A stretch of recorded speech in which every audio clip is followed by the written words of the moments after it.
The road to the national championship for Georgia Southern last year went through Delaware in the semifinal round. Tubby Raymond's Blue Hens used the pass and the run to try to fool a tough Georgia Southern defense. Georgia Southern, on the other hand, came with their trademark running game, featuring the likes of Andre Weathers and 1AA's premier running back, number 3, Adrian Peterson. They mounted a 27-18 road win in Delaware Stadium. Today, it's the North versus the South. The Blue Hens of Delaware against the Eagles of Georgia Southern, next on CSS.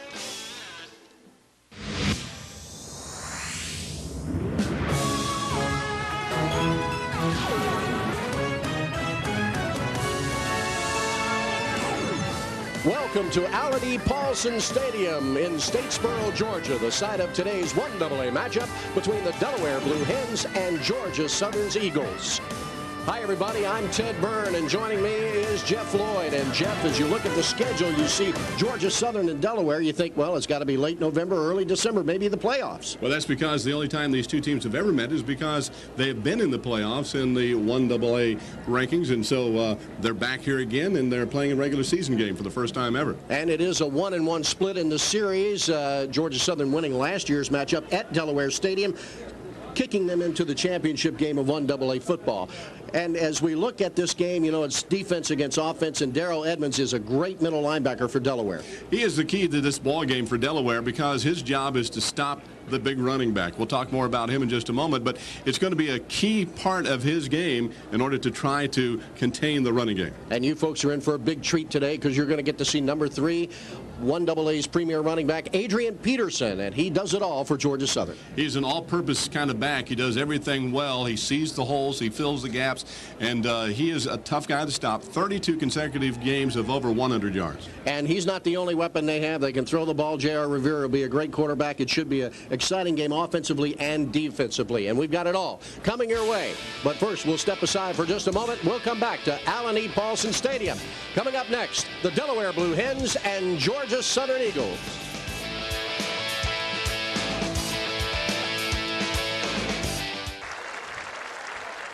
Welcome back to Statesboro, Georgia, Allen E. Paulson Stadium. A look at the parking lot there where all those Southern boosters, the fundraising group here at Georgia Southern, park out and tailgate and have a great time.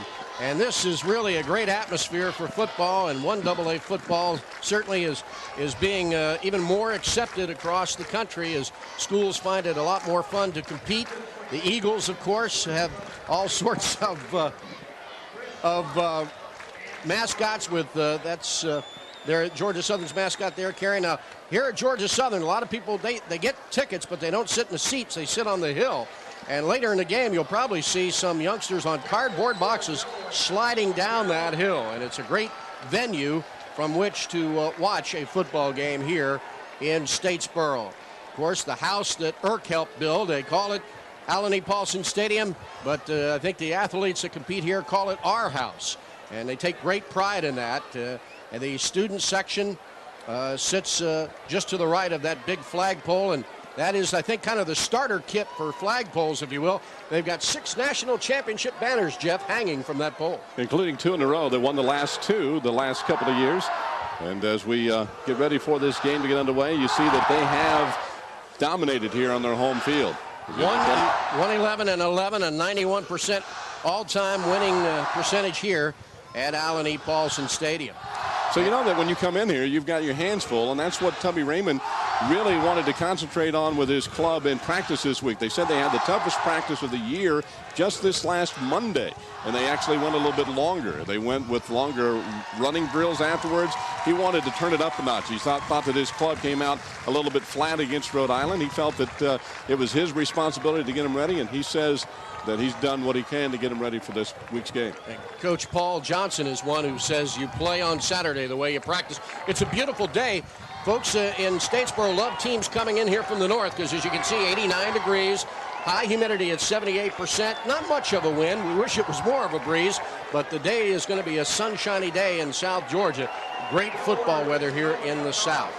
Quite a contrast to what Delaware played in last week. They were in a deluge for much of that football game against Rhode Island. In fact, they had a 44-minute delay because of lightning. Georgia Southern about to run out onto the field as the Georgia Southern band is ready. There is Coach Paul Johnson, a graduate of Western Carolina, 51-8 in his 5th year here at Georgia Southern. A very quiet guy, very businesslike guy, and that's the way his team is. This team definitely reflects his personality. And across the way, it's Delaware coming up. Harold Tubby Raymond, a legend. He's 296, 115 and 3. His 36th year, a man who pretty much invented the wing tee and teaches it to everybody. And Paul Johnson has great respect for Tubby Raymond. Earlier this week, we caught up with Paul, and here's his thoughts on Coach Tubby Raymond. Well, I think Coach Raymond's a very special person. Anybody who can stay as long at one school as he has certainly is refreshing this day and age, the way people move around. And you know, he's been at it a long time. I'm sure that we're not going to do anything he hadn't seen, and it's a tremendous challenge to play one of his teams. They're always well coached. Collaboration Society had their meeting this week, and Coach Tubby Raymond had some similar kind words about Coach Paul Johnson. Well, Coach Paul Johnson is one of the fine football coaches in the country, with a record to prove it. It just isn't talking. He's virtually done everything you can possibly do in coaching. He's an exceptional man, a Southern gentleman, if you will, and a guy that I've enjoyed competing against. Both of these men receiving numerous awards and have been in this game a long time and understand how college football should be played. Well, we talked about the back-to-back national championships. How about 4 straight National Coaches of the Year for Paul Johnson? That's pretty good honor. And another thing, too, the Atlantic 10 and Southern Conference have been well represented in postseason awards in 1AA football, and the Peyton Award alone has gone to members either of the Atlantic 10 or the Southern Conference in the last 4 years. So if you're looking for a good showcase for 1AA football, you found it here today. Delaware Blue Hens against Georgia Southern. And, you know, I think probably when you look at last week's game, Delaware, the players, they're only human. They knew they were coming to Statesboro. It's been on the schedule for a long time. They know that it was Georgia Southern that kept them from going to Chattanooga in December last year. If I'm a player on Delaware last week, I got to be thinking, man, I can't wait to get to Statesboro. And ready to kick off. Delaware to kick off to Georgia Southern. Davis standing back in the end zone for the Eagles. And kicking it off, Scott Collins. And we are underway. The ball will come to the 1. Out to the 10. Breaks the tackle and gets all the way up to the 25. Dropped the ball and then fell on it. Well, this is an opportunity right off the bat for Delaware to see if they can stop the offense of the Georgia Southern Eagles. This is a team that struggled a little bit last week in terms of stopping the run, and they are a very young secondary. That's one of the things we may see Georgia Southern try to take advantage of. Across the board, Delaware is a pretty experienced team with the exception of their quarterback and then their secondary defensively. J.R. Revere, a two-sport athlete at Georgia Southern, plays baseball and football, the quarterback. Hands it off to Peterson, who gets hit immediately. Well, you knew they were going to key on him, and they certainly did that. There was no question about it. As we look at the offensive line, James McCoy, Josh Jones, Charles Clark, Leon Daggett, and Bubba Brantley across the front line. And the offensive ball handlers, quarterback J.R. Revere, Adrian Peterson, Mark Myers, Andre Weathers, who had a big run last year's game, Anthony Williams, and wide receiver Derek Owens. 2nd down and 10. The pitch to Peterson. He wanted to throw back to Revere, but he'll turn it upfield for a 5-yard gain. Good pursuit on the part of the Delaware defense. They strung that thing out.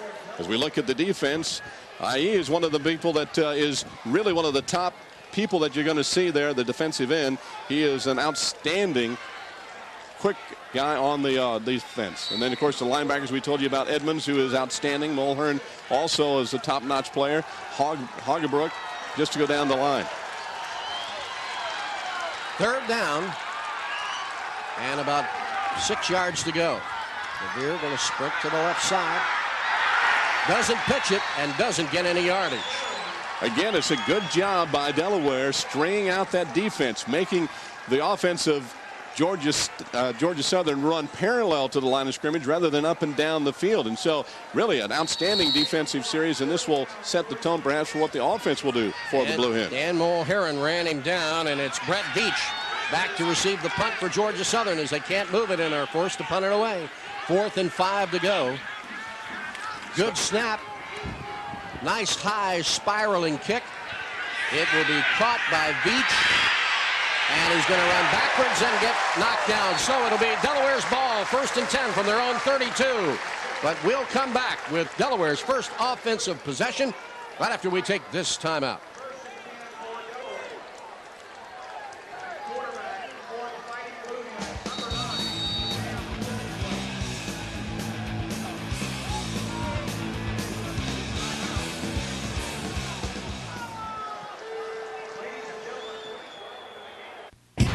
Their own 34-yard line. Now we'll see what the wing T can do against Georgia Southern's defense. First-year starting quarterback in there for Delaware. He is the real key to this football game. And the handoff quickly gets across the 35. A nice run there by Veach. There's your offense for Delaware across the front. Dodge, Ahern, grab it. Chandler at the end, and then in the quarterback, Sam Paulsawade, who we talked about, Butch Patrick, Antoine Jenkins, Butter Presley, Elliott, and Pennicow. Man in motion to the far side.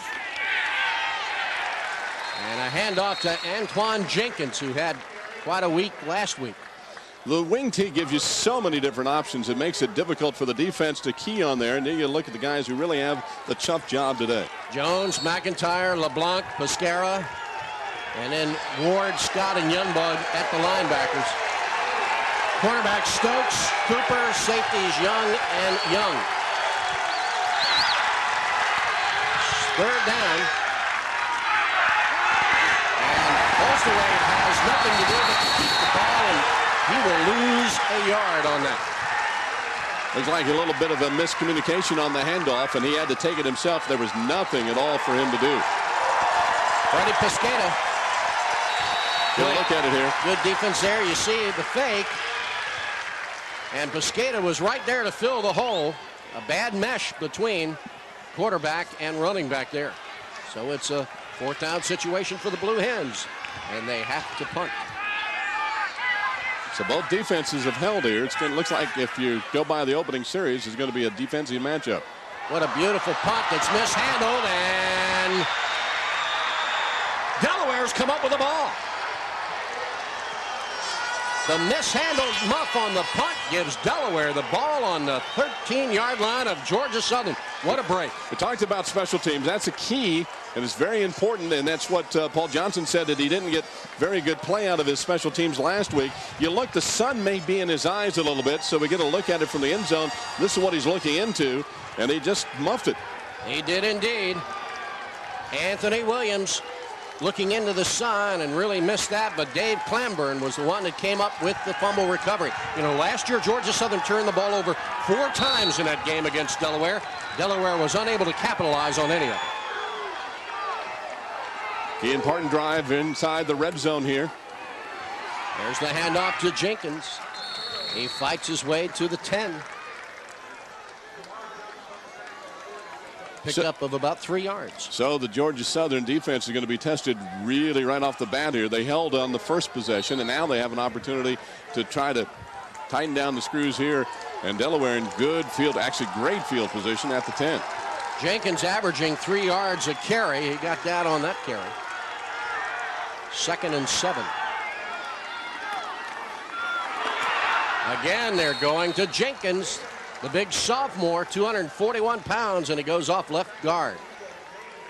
They've made some changes on that offensive line, and as far as Delaware is concerned, and one of the things that they've done is Nearsey is playing on the left guard position, and so as a result of that, he has earned his way into some starting time, and they also have a very quick offensive line that opens up holes.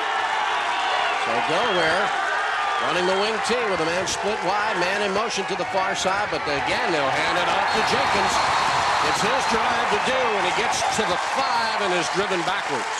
Well, big wall there. They knew exactly what was coming on that play. Georgia Southern did. You'll see on the replay, they put the man in motion, but then handed straight ahead. And again, it looked like a little bit of a collision there between Jenkins and Postlethwaite, but the defense really smelled that one coming. So here's a big 4th down stand for Georgia Southern's defense, and the home crowd getting behind their Eagles.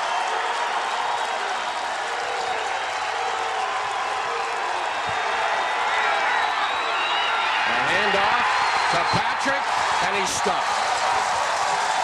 Once again, a good job. What we talked about earlier, what Georgia Southern was able to do on the first defensive series was to string it out, make them run parallel to the line, just like Delaware did on their defensive series. Stopped and actually got a loss. Going to get a look at it here. Is a good pursuit. He tries to turn inside, but you can see there is nowhere to go. And good defensive pressure by Georgia Southern. Now they'll take over the football.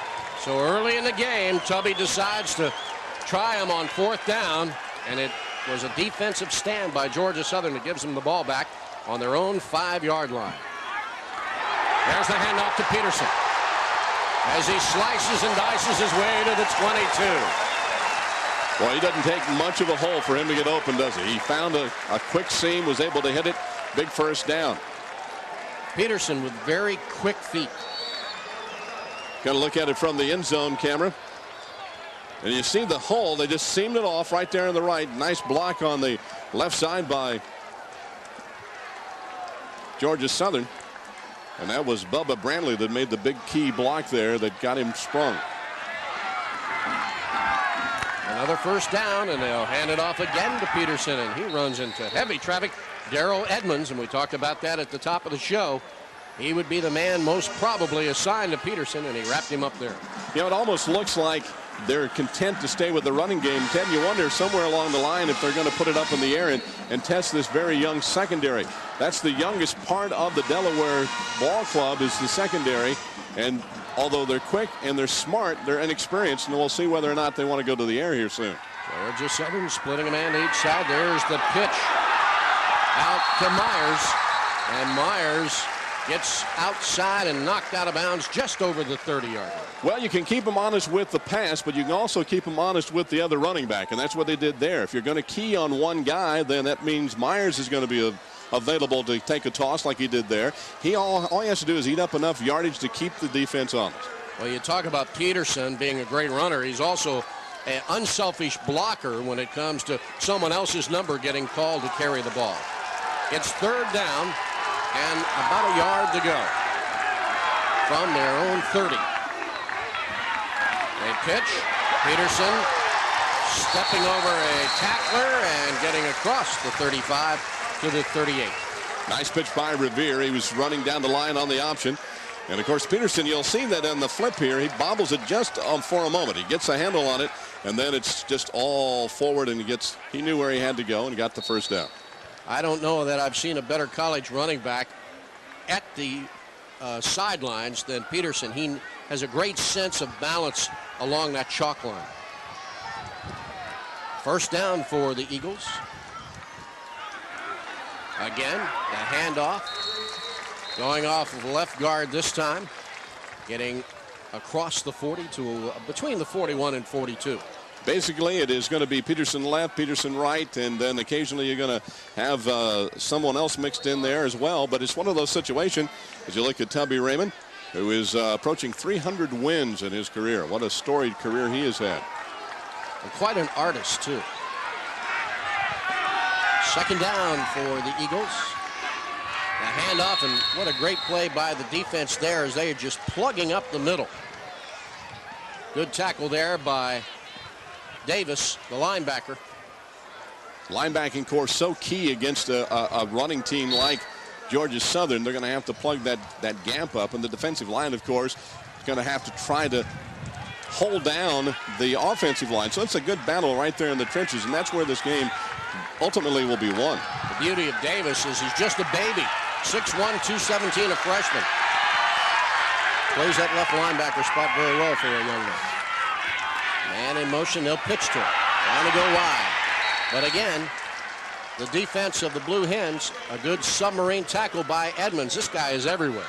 Well, this pace of this game is just really breakneck right now. It's just, there's not much time between snaps. They are going with quick snap counts and, of course, the ball being kept on the ground. The clock continues to run very quickly. We're moving right along. Under 7 minutes to go in the first period. No score. Delaware and Georgia Southern on a sunny day in South Georgia. Great 1AA matchup. Hunters might get the day off today. Eagles will spread a man wide to each side. They're going to try to draw Delaware off sides. This is sort of a patent Georgia Southern move they do when it's 4th and short yardage, trying to get them to move. But Delaware, being smart and having played the Eagles last year, didn't take the bite on that. Well, you know, there are not a whole lot of surprises between these two schools. They have played each other in the past, and just recently as the playoffs last year. Of course, they have one game under the belt, so game tape that they're able to watch and view, and they get ready for this matchup today. And there is a playoff atmosphere here. There's an electricity in the air because you have two of the top 1AA programs in all the country meeting here in a regular season game. And I think it's great for 1AA. We saw Paul Johnson looking into the eyes of his offensive unit saying, all right, guys, can we get the yardage we need? And, of course, you see for Delaware, the defensive coaches huddling there with Edmonds. Coach Sable talking with Mike Adams and Darrell Edmonds. And they've laid their strategy out now. And Paul Johnson said about all he wants to, and I think he's decided now he's going to punt the ball away. We saw Georgia Southern able to hold Delaware when Delaware went for it on 4th and goal a little bit earlier in this game. So you know that the defense is capable of making those type of stops, but it's too early in the ball game to probably gamble, and so they will try to punt it away. Standing at the 32-yard line of Georgia Southern, Scott Shelton, the punter. It's kicking into a win, by the way. Good snap. High spiraling kick.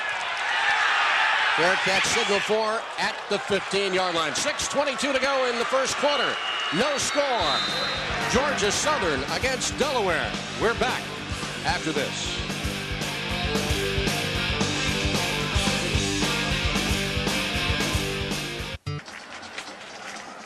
And we're back in the scoreless ball game. Here's what's coming up later today on CSS. It's more live college football when East Carolina takes on Tulane in New Orleans. Also at 7 o'clock Eastern tonight, we'll have Troy State playing Middle Tennessee State. And following that game, we'll have a wrap-up of the day's action on ESPN News.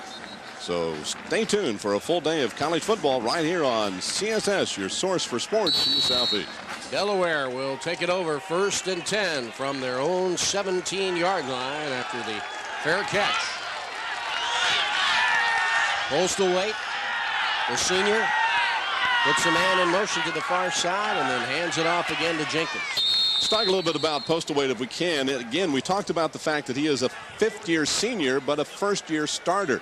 And here's a guy that every year has come to camp and prepared to take over in case the starting quarterback got hurt. They said he's been bigger and stronger and faster than a lot of the guys that have been competing for that job. But as it turns out, he just has lacked the experience. He did not have a particularly good game last week. They're hoping that he will be able to shake that off and come back with a good, strong game today.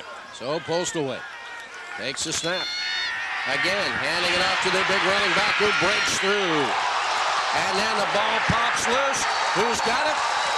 What do the officials say? They're in the pileup. They're digging it out. Georgia Southern says that the Eagles have recovered the fumble. No official word yet. Now it is Georgia Southern's football recovery. Well, that's really a heartbreaking play for Delaware because they had a big gain, and it was a 1st down, and they looked to be moving the football with the big running back.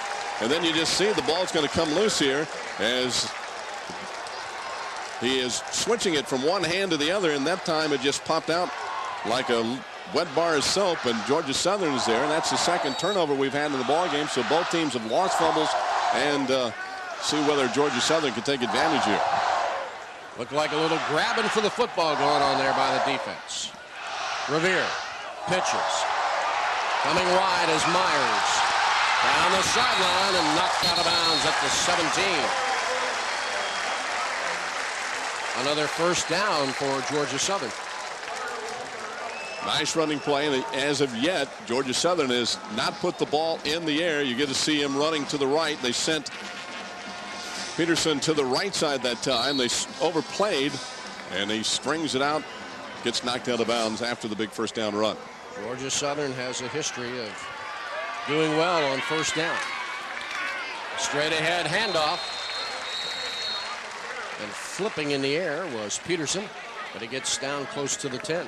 He's not a particularly big guy, but he is very strong and very quick. That's the thing that makes him a key guy to be eligible for the Payton Award, because he is very much like a Walter Payton type running back. Very much like Walter Payton, mild-mannered, and has a chance at being the first back-to-back winner of that award.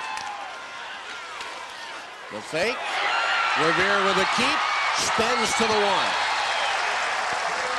And a good defensive play to keep him out of the end zone. Mike Adams was able to wrap him up, and that's the only thing that kept 6 from going up on the board. Revere shows that he has the ability to run the football and run the option as well. And again, we talked about keeping the defense honest. That's what they're doing here by using different looks. And they do that by going in different directions with a lot of misdirection plays. First and goal for the Eagles. Revere on a sneak, but I don't think he got in. Yes, he did. Well, the Eagles said he got in first, and then the officials concurred, and it's 6-0. J.R. Revere with his second running touchdown of the year. He had one last week and gets into the end zone there, and that's the first points to be put on the board. Just a simple dive play over the right, and now he will hold for the extra point. Last week, it was Savannah State that jumped on top against Georgia Southern and kind of woke up the sleeping giant. And this week, Georgia Southern is going to draw first blood in this game. Revere had a run in last year's game for a touchdown and tied that game at that point. There's the snap that kicks up, and it's good. So with 4:31 remaining in the first period of play, the Eagles recover a fumble and capitalize on it and drive it in on a 7-0 game right now. You're going to look at the score here. You're going to look at it from the end zone. This is what you'd be looking like if you were a linebacker. Just a simple dive play over the right side and didn't have far to go. The offensive line does a great job. Last year, Jeff, as we said earlier, it was Georgia Southern who fumbled the ball 4 times, and Delaware was just not able at Delaware Stadium to convert those 4 recoveries into points. And right now, Georgia Southern has managed to do something that Delaware was unable to do last year. Delaware has already had 1 turnover that they were unable to capitalize on. Yeah, and that's the key. It's whether or not you can take the opportunities that are given to you. It's missed opportunities that come back to haunt you. Another thing that we'll look at as we look at the scoring drive, 4 plays, 39 yards. Didn't take long, only $1.04 for them to score. But when you talk about scoring opportunities, something we'll look back on in this ballgame perhaps later is the opportunity that they had to score once they recovered the botched punt reception, but also Tubby Raymond's decision not to kick a field goal in that particular case and go for it and try to get 6. Absolutely, and I'm sure there are people who will be scratching their head about not going for the 3. You always want to put points on every time you can. So Georgia Southern to kick it off to Delaware. Shelton set to put total leather, and he does. Short kick, very short. Caught at the 30 and down at the 35. We talked about him kicking into a wind. There's not that much of a wind. Looked like he kind of kicked it off the side of his foot a little bit. It was a high end-over-end kick, but no run back. So they're going to put it in play around the 35-yard line. There you get a look at the banners that decorate Paulson Stadium. Boy, they are really proud of those. They're going to have to build another flagpole if they continue to win national titles. 6 of them hanging here, 5 of them hanging at Delaware. 1AA games coming up today. William and Mary at VMI. Gardner Webb at East Tennessee State. And tonight, Elon is at Furman. 1st and 10, Delaware from their own 35. Give it to the man in motion. He gets to the outside and knocked down before he can get to the first down sticks. That's Butch Patrick, who was the carrier on that particular play, and they will show a lot of different people at you as well. You know, because you have a left halfback, right halfback, and they move a lot of different people in there. Good work on the offensive line to get out in front. And that's the beauty of Tubby Raymond's wing T offense, because of the fact that it has so much that can happen out of it. it really creates problems for the defense. So it's 2nd down and 5. Handing it off to Jenkins, who tries to go to the right side and gets a tough 1.5 yards. Jenkins can do a little bit of everything. He carried the ball last week 10 times and gained 34 yards. And he also caught a couple of passes. We haven't seen a pass yet in this ball game, and I'm waiting for that one. There we get an isolation on Freddie the linebacker. Fighting everybody off, trying to make that tackle. 3rd down for the Blue Hens. And a flag comes flying immediately.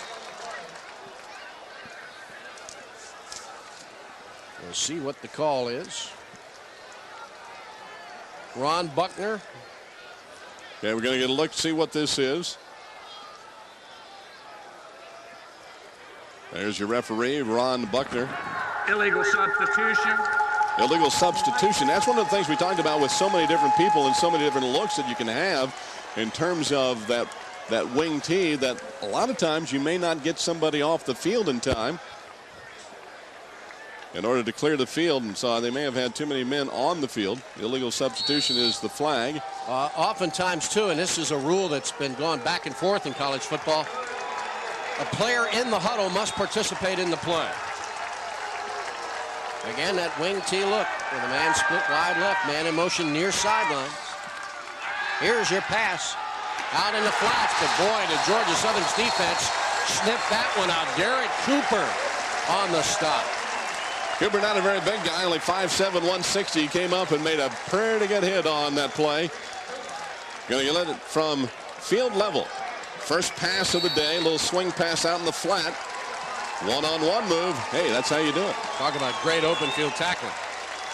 4th down, and Delaware again being forced to punt.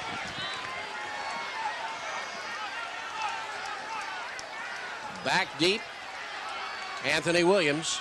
Again, looking into the sun.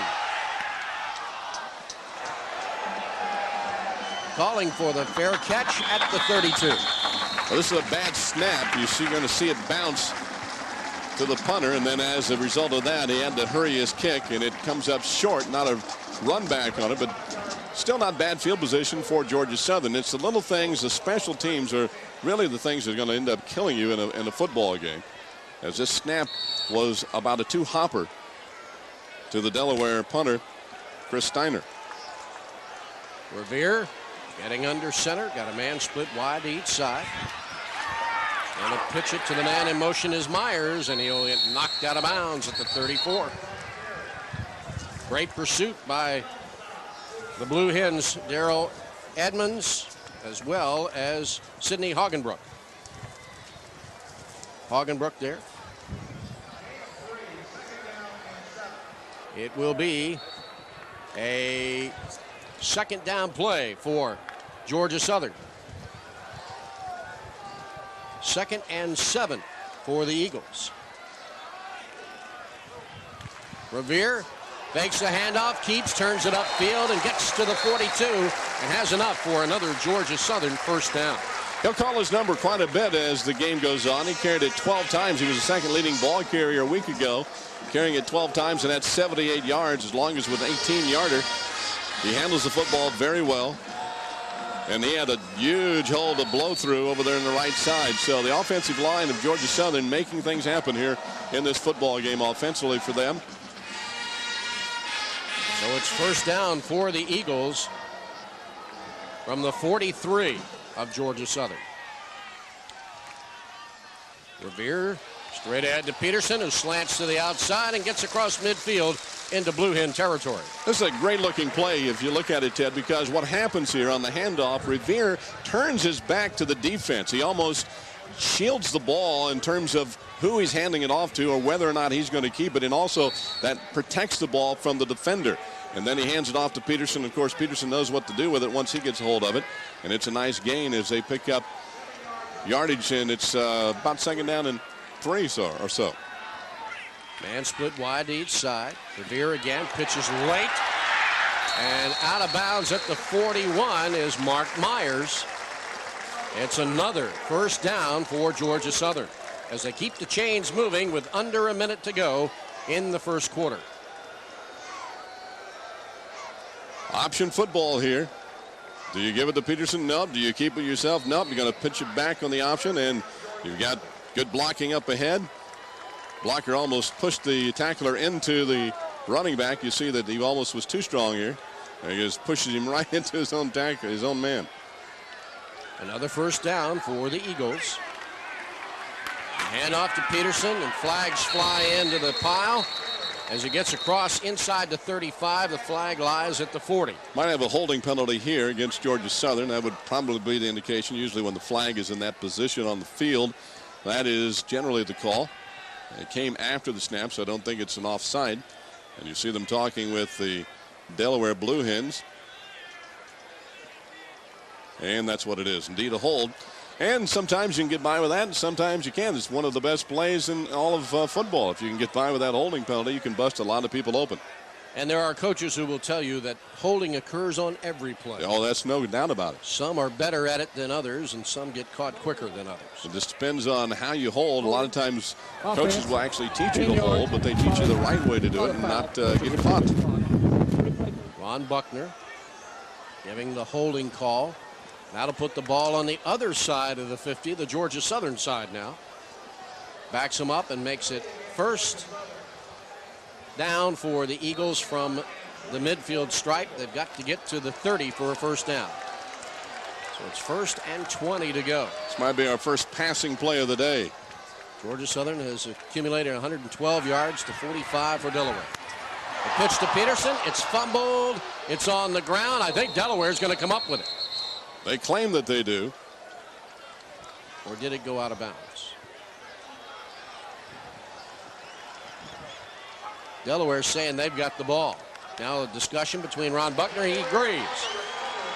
The ball did not go out of bounds. It was fumbled by Peterson and recovered by Delaware. This is what it would look like if you were on the sideline and the play is going away from you. You see that Peterson has this football, and actually it hit him right in the face mask. He never did have it. He makes a heck of an effort to try to climb over top of Vince Wilson to try to get to it, but he was unable to. Watch this. It hits him right in the face mask. The toss was a little too high, and he just could not get back to it as he was actually blocked off of it by Vince Wilson. So a bad exchange there, and so the turnover alive for Delaware before the end of the first quarter. 1st and 10 for the Blue Hens from their own 49. Gonna fake the handoff, pass it out in the flats. It is complete at the 45. Nice play action there as Blyer was out of the backfield and made the reception. They ran it fake into the line, and he just kind of done a little banana route out onto the flat. They were able to hit him. And that is his first catch for the freshman. You see they have him open as they ran everything into the line. He made sure he held on, too. Good two-hand grab. And so the first quarter comes to an end, and it's been offensively a Georgia Southern ball game as they lead in this contest by a score of 7-0. The Eagles try to continue to play defense. Delaware going to try to get in the end zone, and we'll be back as it's 7-0 Georgia Southern. The second quarter, it's an absolutely gorgeous day. A little humidity and some bright sunshine. The fans working on their tan in the stands, enjoying this one. College football season under full swing here. 2nd down and 3 yards to go from the Blue Hens, from Georgia Southern's 45-yard line. And a fumble, and it's loose, and Georgia Southern's going to pick it up and rumble down the sidelines. Down the stretch he goes into the end zone. Cooper, touchdown. Got a flag though, and it might be called back, Ted. It may be all for naught as the official back at the 46-yard line is standing there with his hands behind his back, and I think that's all going to be for nothing. 2 officials saw the same. Ron Buckner will tell us what he saw. Illegal formation, offense, penalties decline, touchdown. Illegal formation against the Delaware Blue Hens. The penalty is declined, and it is a touchdown for Georgia Southern. Well, they fumbled the football, missed snap, and they had that problem last week. And Cooper just picks it up and scrambles home. And he had, really, at that point, nobody that was going to catch him because everything had gone into the line. All he had to do is keep from falling down. Scott Shelton to attempt the extra point. He is 9 of 10 extra points so far this season. Good snap. And it is good. So with 14:50 left to go in the first half, Georgia Southern now pads the lead to 14-0. The missed snap, and of course it was the penalty. The flag was thrown, and the thing to do is that you go ahead and keep playing, and you'll let them sort it out once the play is completed. Cooper did a nice job of continuing to run. So we said when it went into the line, everybody bunched up there trying to pick up the fumble. The ball kicked out, and Cooper had nothing but open field ahead of him. Derek Cooper, 5'7", 160, a senior. And the Eagles happy. Look at that smile on his face. Well, the turnovers have cost Delaware immensely in this game, as both times they've turned the ball over. They've turned it over 2 times now, or 3 times, and 2 times they have resulted into scores for Georgia Southern. So they are capitalizing on opportunities. 14-0. The Eagles of Georgia Southern leading the Blue Hens of Delaware. With 14:50 left to go here in the first half. Coming up at halftime, we're going to talk to Tony Moss of the Sports Network. Very instrumental in 1AA polls and awards. We'll find out more about what he does. There's the kickoff angling toward the corner, and it'll go out of bounds. So the flag is dropped. They'll have to kick it all over again. As far as the polls are concerned, of course, Paul Johnson, the head coach here of Georgia Southern, would just assume not talk about the polls, but they're number 1. They're the team that everyone's shooting for. They never have an easy game, Ted, because they are the defending national champion. Everybody gets up for them. Well, while Georgia Southern doesn't have a big bullseye painted on their uniforms, you can bet that Tubby and the rest of the coaches that will face Paul Johnson and the Eagles this year are going to be talking about that. But he says, the ratings really don't matter. He says it doesn't matter if Delaware's number 4 and they're number 15, number 1. He says that's the nice thing about 1AA is we have the playoff system, so the rankings really don't matter. You're going to decide it on the field anyhow. Paul Johnson, of course, said he hoped that his special teams would play better today. Kicking it out of bounds gives Delaware the ball now 1st and 10 on their own 35-yard line. Sam Polsterwaite, who's had a tough day at the office so far, takes it, hands it off. Going to Jenkins, but boy, the middle of the defensive line just came flying in there. Corey Middlebrooks among many. Nowhere to go, and he was trying to make up a play as he was going along. He saw the hole close up that he was supposed to go through. Get a look at what he's trying to do as he goes up the middle. Nothing there, tries to go left, and of course he has a brick wall that's right in front of him. Nowhere to go. Carlton Oglesby as well as Joe Scott in on that tackle. 14-16 to go in the first half. Delaware with the ball on their own 34-yard line. 2nd and 11. Coming outside, Postalway going to keep it and gets across the 40 to the 41. Looked for a moment like he was going to toss it. I think he made the right decision. If he tosses it, he's going to be in trouble. But he does hold on to it and picks up a pretty good gain there for Delaware. This is one of the things we talked about the inexperience of the quarterback. And if you had to have a position that you're going to be inexperienced at, you'd rather have it be your left guard that is a first-year starter. Your quarterback is such a key role, particularly in the wing tee, that, we don't want to come down too hard on him, but the pressure is on him in this game, and there's a thought that he may be lifted if he doesn't produce. 3rd and 4, and they go on a crisscross. They hand it off to the second back through the hole. Coming outside, and a tough yard, if any, on that carry. This is a pretty good offensive line. This is a very experienced offensive line, but if you look at what's happening here, Georgia Southern is just manhandling that offensive line. Butch Patrick fighting for everything he could get. Of course, Cooper You saw him run that fumble back. It's the second straight game where he returned a fumble last week against Savannah State. So now Delaware is going to be forced to punt again. With 4th and 3 yards to go. Had a bad snap the last time, so let's keep an eye on that exchange here. Kicking into the wind now. Oh, good rush by the Eagles of Georgia Southern. Fair catch signaled for at the 32 and made there by Anthony Williams. So Georgia Southern will get the ball, and they have the lead with 12:28 left to go in the first half. Georgia Southern leads the Delaware Blue Hens 14-0. Back with more at Paulson Stadium after this.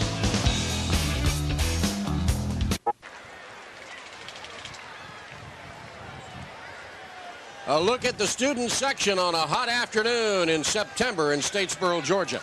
And if you want to keep up on what's going on the air on CSS each day, then the place for you to go is the CSS website at www.css-sports.com. You'll find our weekly feature there, our schedule there, as well as other information about our network. We want to remind you that CSS is your source for sports in the Southeast. Georgia Southern with the ball now. 1st and 10. Back to pass. First one of the day. Wide open is Derek Owens at the 35, to the 25, to the 15, to the 10. You knew it was going to come sometime. Revere only completed 2 of 11 passes last week, but he completes his first one today, and he has a penchant for having long completions. The one of his longest passes out of the 2 last week was for 46 yards. This is going to be a long one here. He airs it out, and then you see some great open field running here on the part of Derek Owens. Little juke move, and he picks up another probably 15, 20 yards just on his athletic ability alone. Owens, a wide receiver, had 1 touchdown catch last week. They give straight up the middle to Peterson, and he is fighting his way to the 5.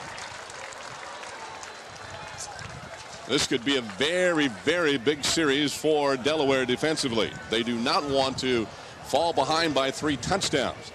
That is so paramount that they do something here to stop Georgia Southern on this drive, and they are in big time trouble right now. Tubby Raymond, one of the best, though, at making adjustments at halftime. So right now they'd like to stop Revere and the Eagles. Going to hand it to Peterson. Starts right, goes left. Did he get into the end zone? No signal yet from the official. Georgia Southern says he's in, but the guys in the black and white shirts say yes. The field judge having to come over and make the call. It looked from up here from our angle that he did break the plane. We just had to see whether or not the knee touched before the ball broke the plane. And finally, after a long pause, they give the arms upraised, and now they lead 20-0. Gerald Trexler, the field judge, came across to make the signal. Georgia Southern going to line up now to kick the extra point. Scott Shelton out of the hold of Revere. It's coming at you, and it's good. 11:19 remaining in the first half, and Georgia Southern has now gotten themselves a breathable lead at 21-0. Joe, he jukes left, jukes right, and then you get a look at where he gets to the line. Going to look at it a little closer up front here. They had to wait and sort it out. Boy, he's good at turning the corners. And when you try to arm tackle a guy like Peterson, you're not going to be effective. You saw that Sanoli tried to arm tackle him, and he was able to pick up the necessary yardage to get into the end zone. He changed Peterson's direction. In the Atlantic 10 at the end of a quarter, New Hampshire leads James Madison 7-6. In the second quarter with 12:39 to go, Rhode Island leaves Hofstra 7-0.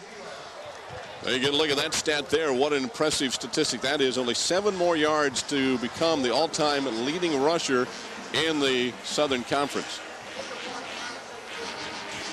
He passed a pretty good running back last week in terms of the state, as he has now rushed for more yards in his career than Herschel Walker, the Heisman Trophy winner of Georgia. He's also surpassed Archie Griffin in a couple of those categories as well, another Heisman Trophy winner. So Georgia Southern set to kick it off with 11:19 remaining in the first half. And the Blue Hens of Delaware are going to try to mount an attack here. They catch it at the 3, to the 10. Breaking through the 25 up to about the 28-yard line. Brett Veach on the return. Important possession now for the Blue Hens. They have not been able to do much in terms of offense.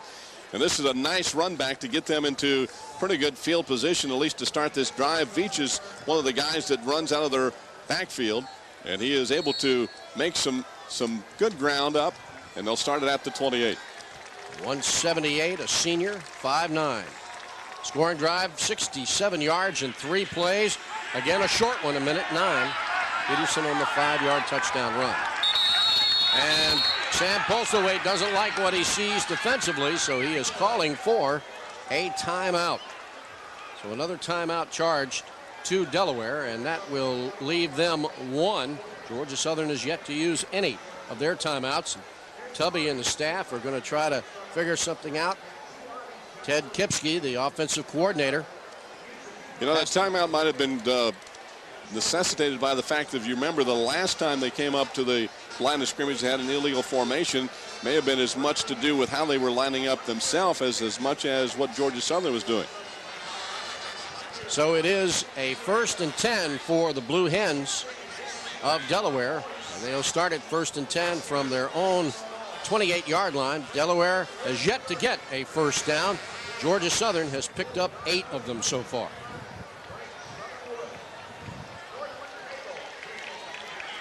A lot of pressure on that young man right there. As we said, a 5th-year senior. Very little experience in game action. Sam Postlethwaite, 6'3", 214, 5th-year senior. Calls the play, and up to the line they come. And a man split wide right. Georgia Southern will walk up an outside linebacker on the right side, and that's where Postlethwaite heads. And he gets no yardage as he's knocked down at the original line of scrimmage. See, Scott there came up and really cut him off, and we're going to get a look at some isolation here on Postlethwaite. Turns and then runs down the line.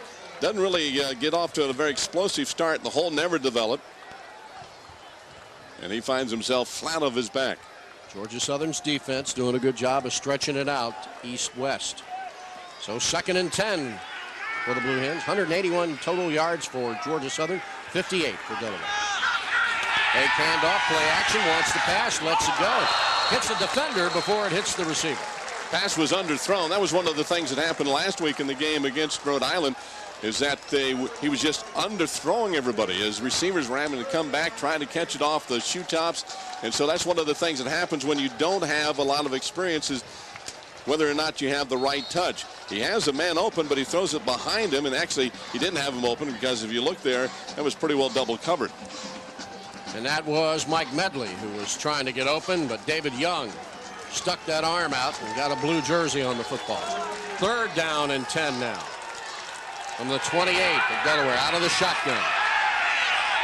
Good time to throw, and a great catch at the 40-yard line. The catch there again by Medley. Medley did exactly what he needed to do. He went beyond the first down stripe. A lot of times you see inexperienced receivers stop short of the first down stripe. You'll see him go beyond where he needed to go. Medley cuts in, and then even if he's hit and driven back, he is going to be able to still have the first down. He's a senior out of Petersburg, Virginia, and he picks up a big first down, as really for the first time in this ball game, Delaware has some offense going. 10 minutes to go in the first half. 21-0 Georgia Southern. Delaware will put a man in motion to the far side. And they hand it off to Jenkins now. And he gets very little real estate, maybe a yard. If that much. He is met head on by a whole wall of the defensive line there for Georgia Southern. When you get down by 21 points, it takes you a little bit out of your game plan a little bit, because it first forces you to have to throw the football a little bit more. And this particular play was the running play, obviously, and that didn't fool anybody. And really, the running play has not fooled Georgia Southern much at all, except for the one play that they kicked away and gave it back to the Eagles. So it's 2nd down and a long 9 for the Blue Hens on their own 40-yard line. The fake, and they keep by Postlethwaite, and he picks up no yardage as he's dropped square on the 40. Derek Butler coming through there, and a big sack on the quarterback. And Postlethwaite is just having all kinds of trouble because they're in his kitchen all day long. You see the play, he just has no second chance. It's like dogs nipping at your heels the whole time. Well, again, the Georgia Southern defense spreading them out from sideline to sideline and then making the opportunity for other players to get up in there and penetrate to make the tackle. In motion to the near side. Back to pass. Steps up in the pocket. Lets it go on the flats. Into Georgia Southern territory. Across the 50 down to the 46-yard line. Big catch there by Greg Pinnacow. The tight end, 6'2", 247, a senior. He's a load. Now this is a nice play that he picks up the additional yardage for the first down as you see him just push the defense up. And that is just pure effort there because he was stopped short of the first down, and that's a big play. And they keep the ball and they keep the drive alive.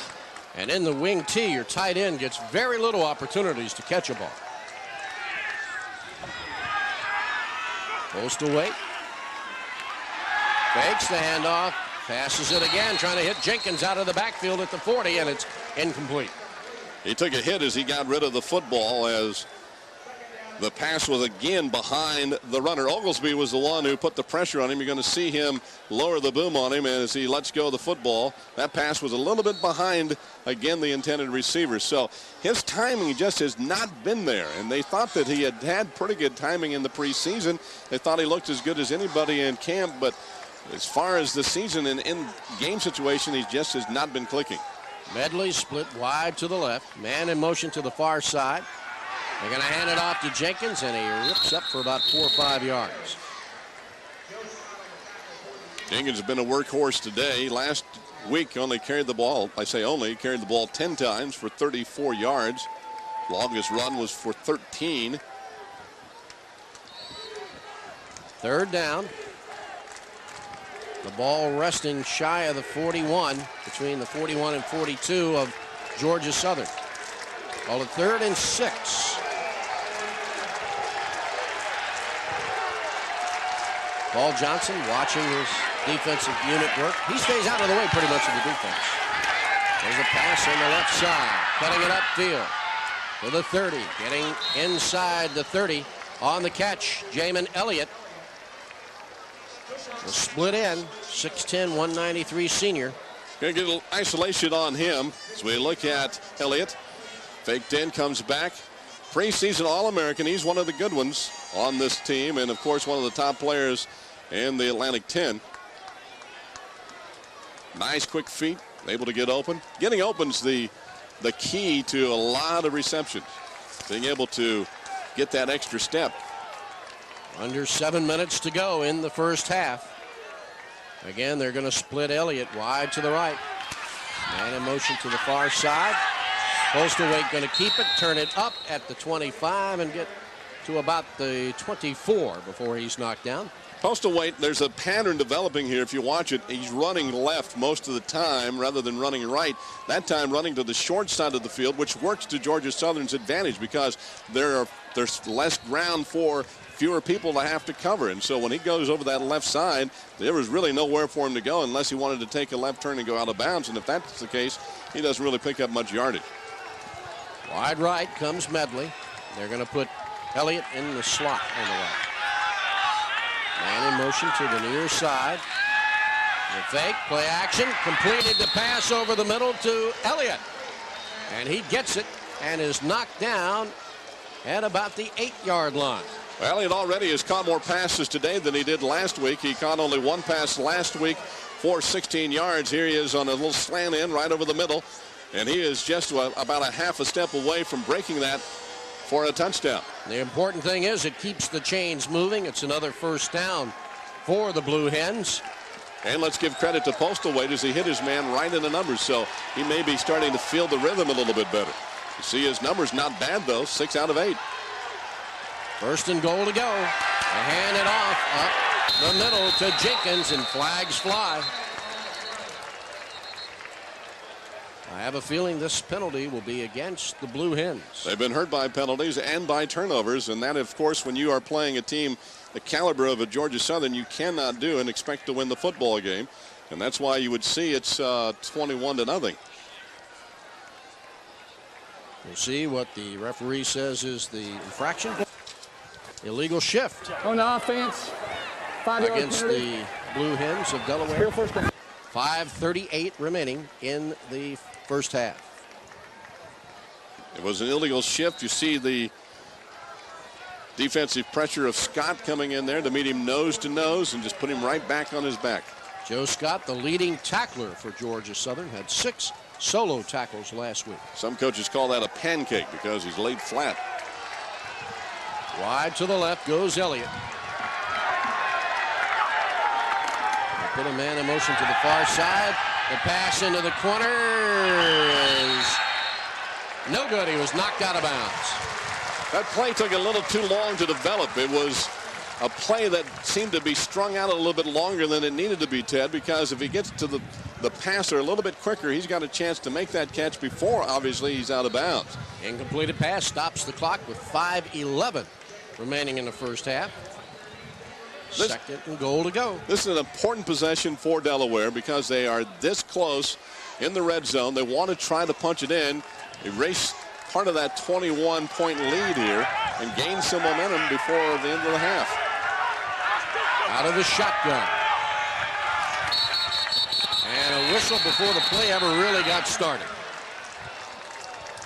And you're right, momentum needs to be wearing gold and white at this particular point, because if not, another touchdown or a lack thereof by Delaware or another touchdown by Georgia Southern could be really demoralizing to this team. Dead ball.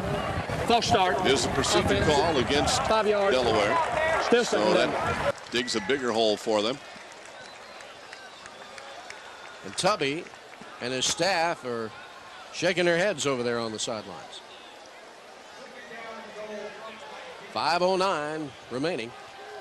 Jenkins, 10 rushes, 45 yards, averaging 4.5 yards a carry here today, which is about 1.5 yards better than he ran last week.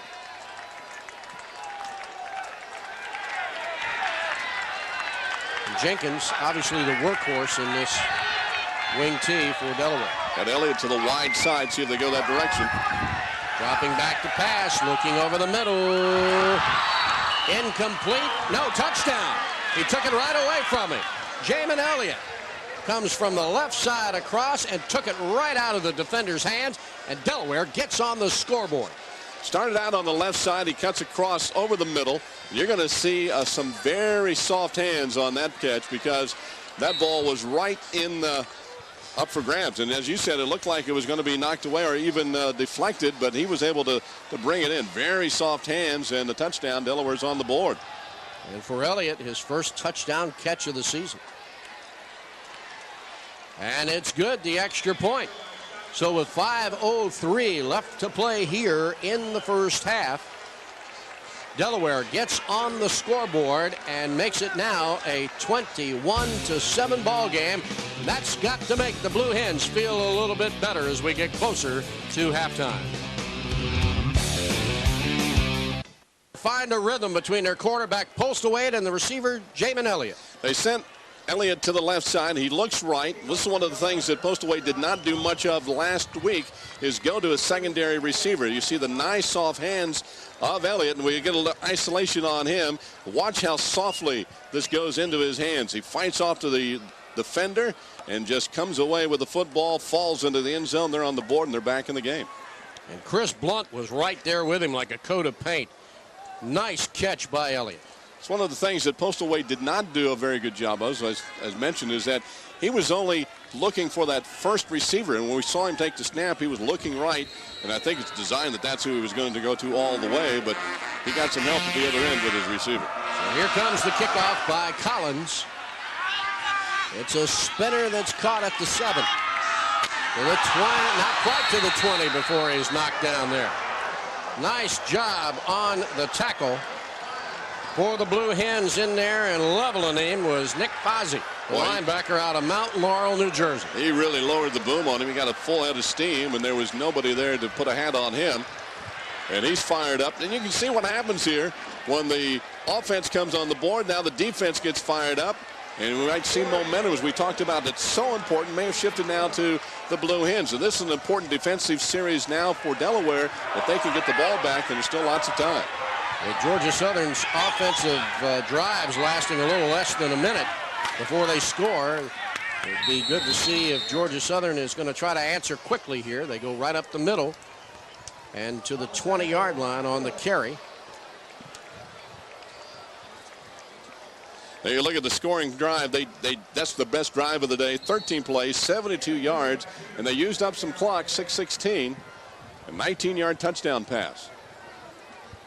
And it looks like Postal Wade is starting to click a little bit, Ted. Got that rhythm, certainly on that last drive he did.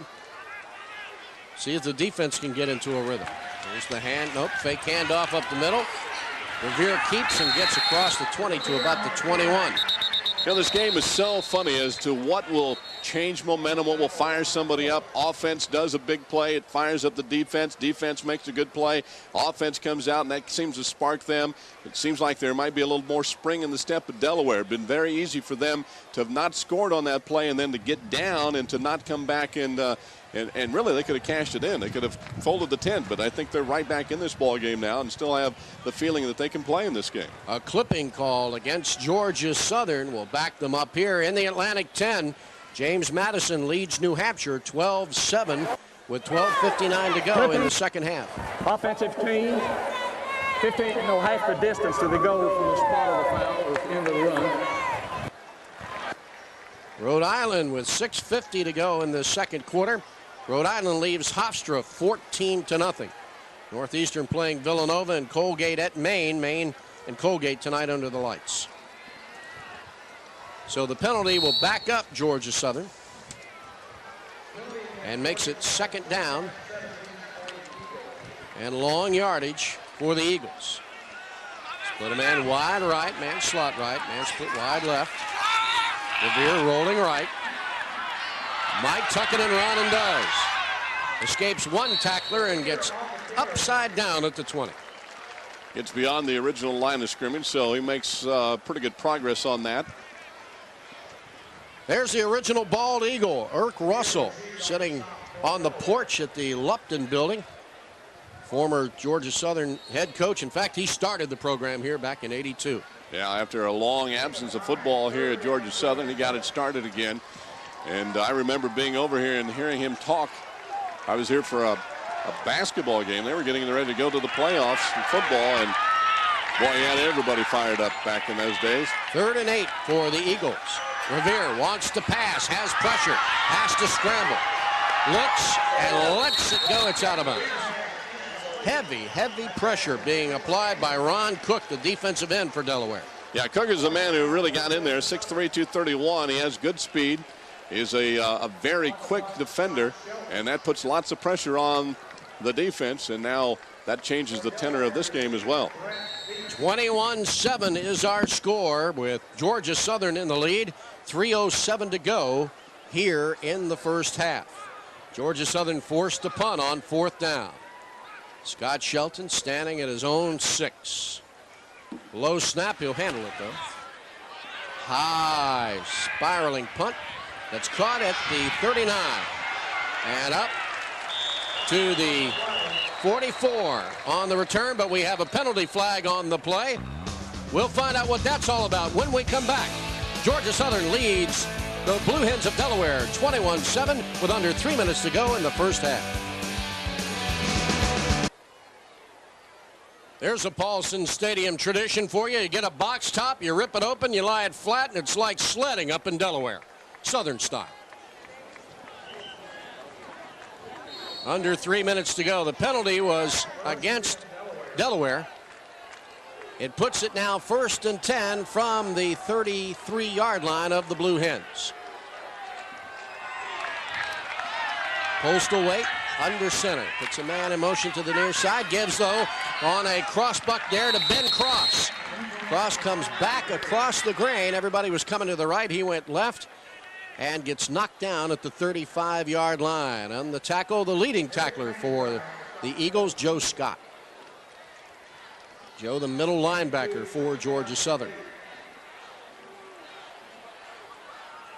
Second down and 8 yards to go for the Blue Hens. Postlethwaite again looking a little more comfortable out there. Takes the snap, fakes the handoff, rolls right, wants to pass, lets it go. It's long and intercepted. Georgia Southern's Derek Cooper with the interception. He's back to the 40. He's coming back across the field. Now he's going to go down at the 42. And hold everything, there's a flag at the 30-yard line.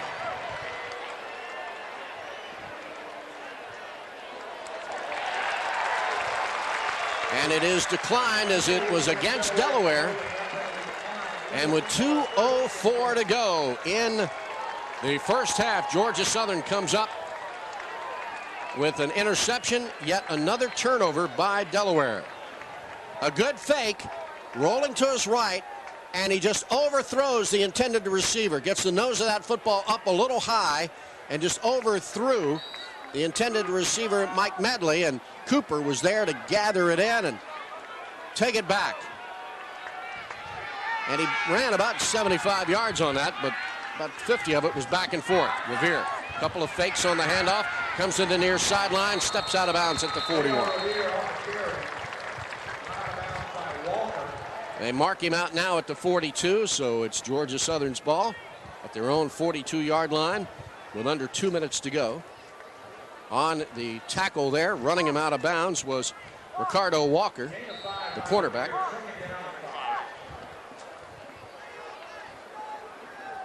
Coach Paul Johnson having a word with his staff on the sidelines. Second down and 5 for Georgia Southern. Revere pitches to Peterson. He's going to go right side, gets outside of a good block, turns it up at midfield and bounces off another tackler and bounces off another tackler and fights his way to the 44.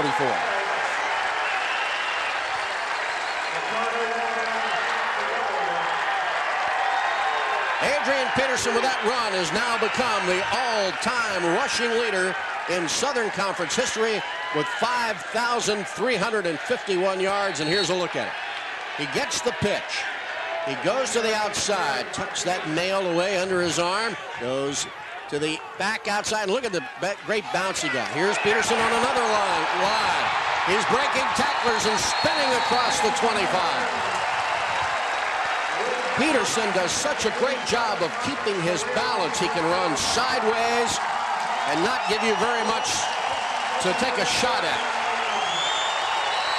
Here's the replay. Peterson looking for the hole. Sees it, cuts it back right there. Gets a good block out there in the secondary by Mark Myers. And that's what got him the big gain. It's 1st and 10. Again, they hand it off to Peterson, but a flag comes flying in. Probably a holding call, judging where the flag ended up. But Peterson gets knocked down at the 21. Let's see what referee Ron Buckner will say. Having a little conference there. The flag went down. Holding against Georgia Southern. Down on the turf for Delaware is Femi Aye, the defensive end, but it doesn't look like he's going to be down for long. Aye will be walking off under his own steam. That is a good sign. Holding, offense, 10 yards, spot of the foul, replay first down. Thank you, Ron. 1:14 to go in the first half. A 21-7 Georgia Southern lead. And turnovers, the headache for the Blue Hens here today. A man split wide to each side. Revere turns, comes left, pitches to Peterson. Can't sidestep Signe Hagerbrook and Vince Wilson. Wilson actually in on the tackle. Wilson, the strong safety. And a timeout going to be called by Georgia Southern with under a minute to go here in the first half. Vince Wilson catching his breath after making that tackle out of New Jersey. The junior, 5'10", 189. And there is the offensive unit gathered around their leader, Paul Johnson. And Paul is coaching as he's talking to him. We'll have more college football for you tomorrow on CSS, as you can join us tomorrow night for the Alabama A&M at Florida State with a replay at 12 midnight. And then tomorrow night, Ole Miss at Auburn for 3 o'clock. That's right here on CSS, your source for sports in the Southeast. J.R. Revere going to gather the troops together. Breaks the huddle with 52 seconds to go.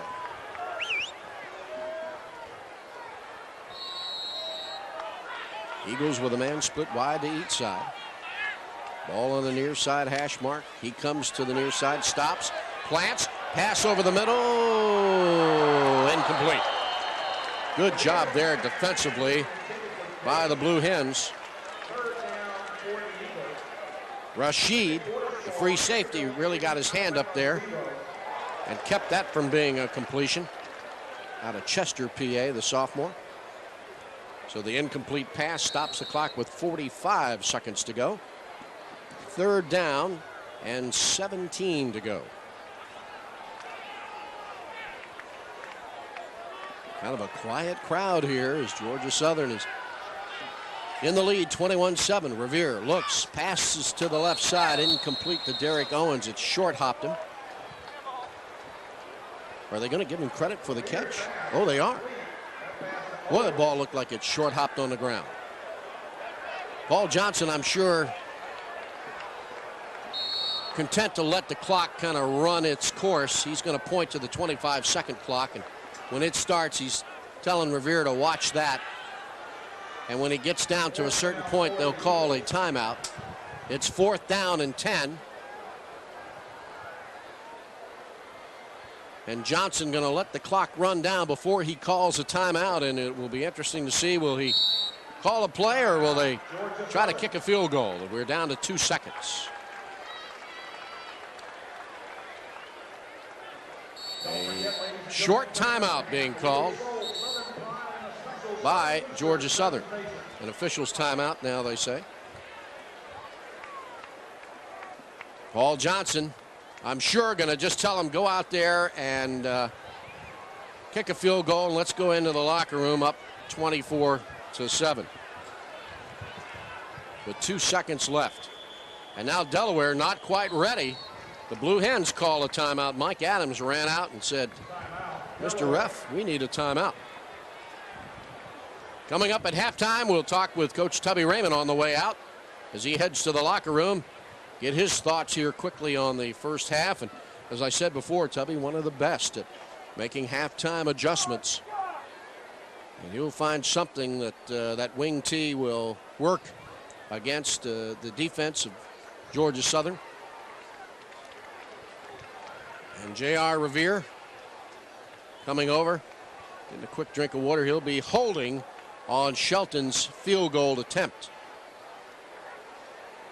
Tubby Raymond, certainly a legend in coaching, but no stranger to folks in this part of Georgia. About 25 miles from here, there's a high school that runs the wing T. In fact, a dozen or more of the Screven County Gamecock football team attended Tubby's football camp this summer to learn more about that man's genius in running the wing T. The officials making sure everyone is in position. Ron Buckner says, all right, let's give it a shot. 2 seconds left to go. A 42-yard field goal attempt by Shelton, his first from this range of the season. The kick is up. It is good. So a 42-yard attempt by Scott Shelton as the clock runs out sends Georgia Southern into the locker room with a 24-7 halftime lead.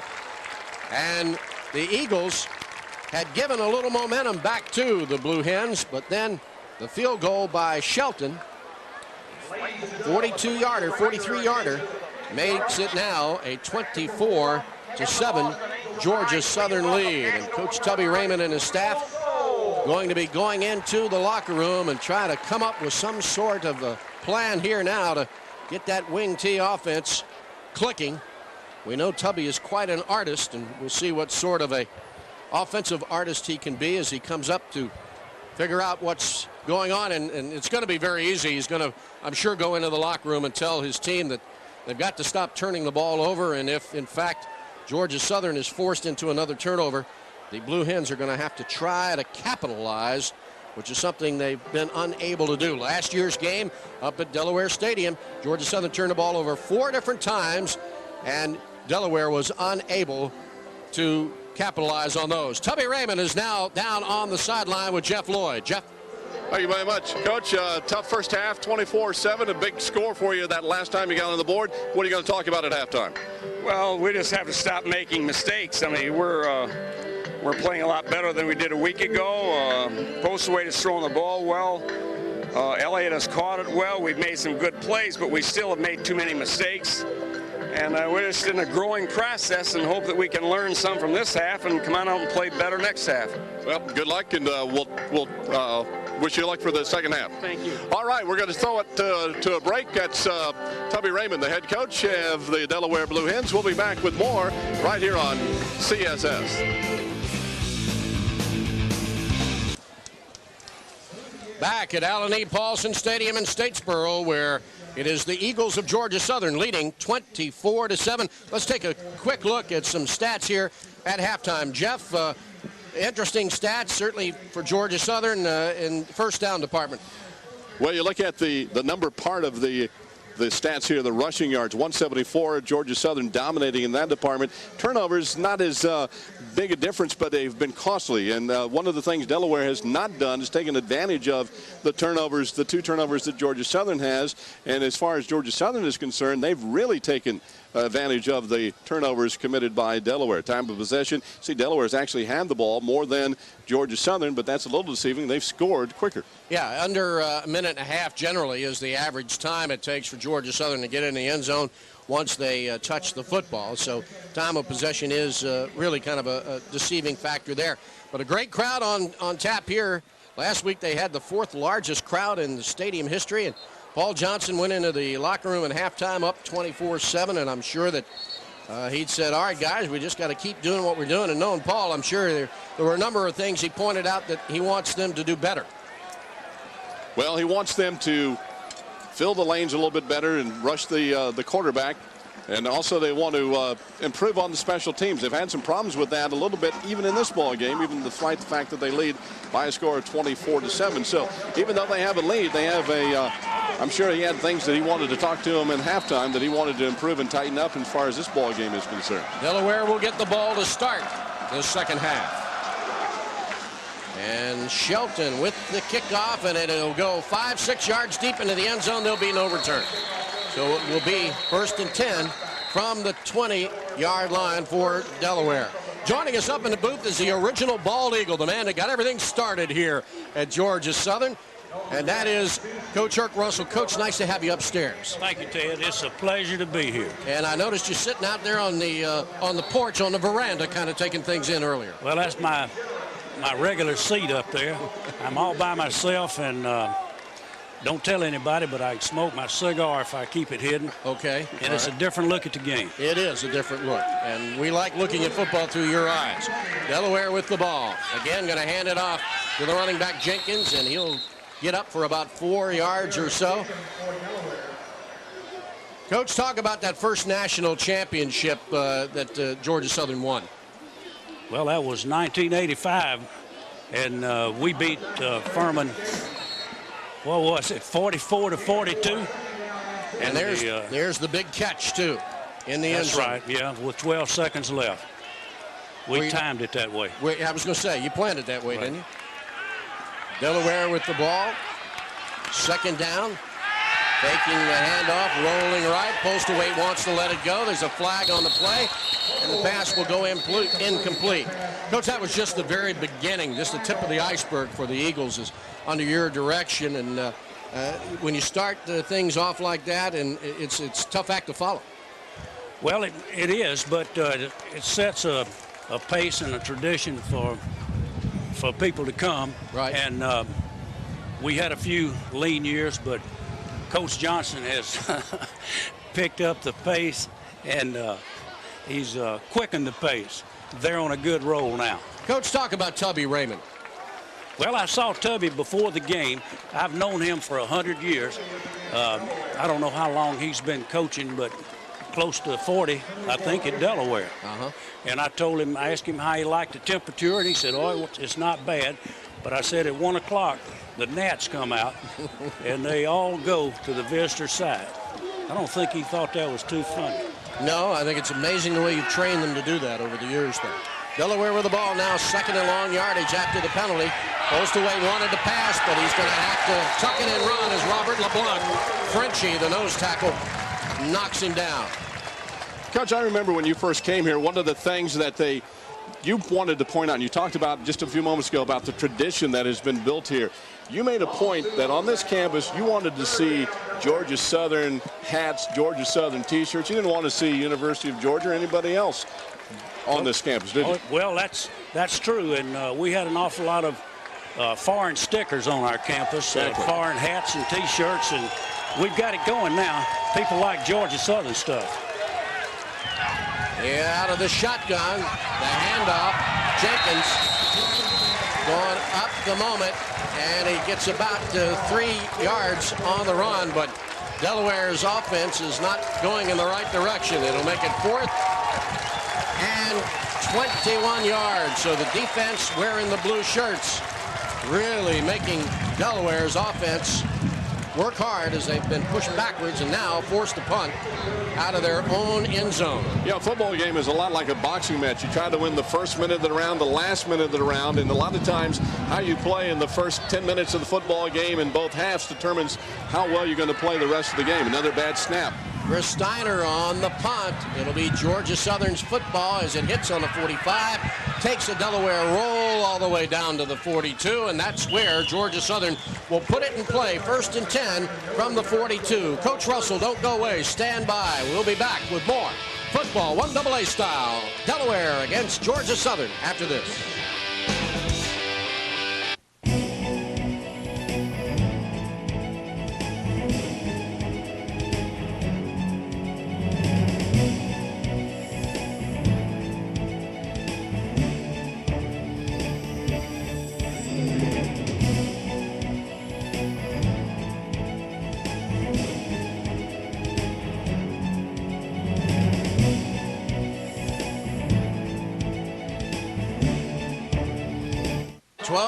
Minutes left to go here in the 3rd quarter. Georgia Southern in the lead, 24-7. And here come the Eagles, 1st and 10 from their own 43-yard line.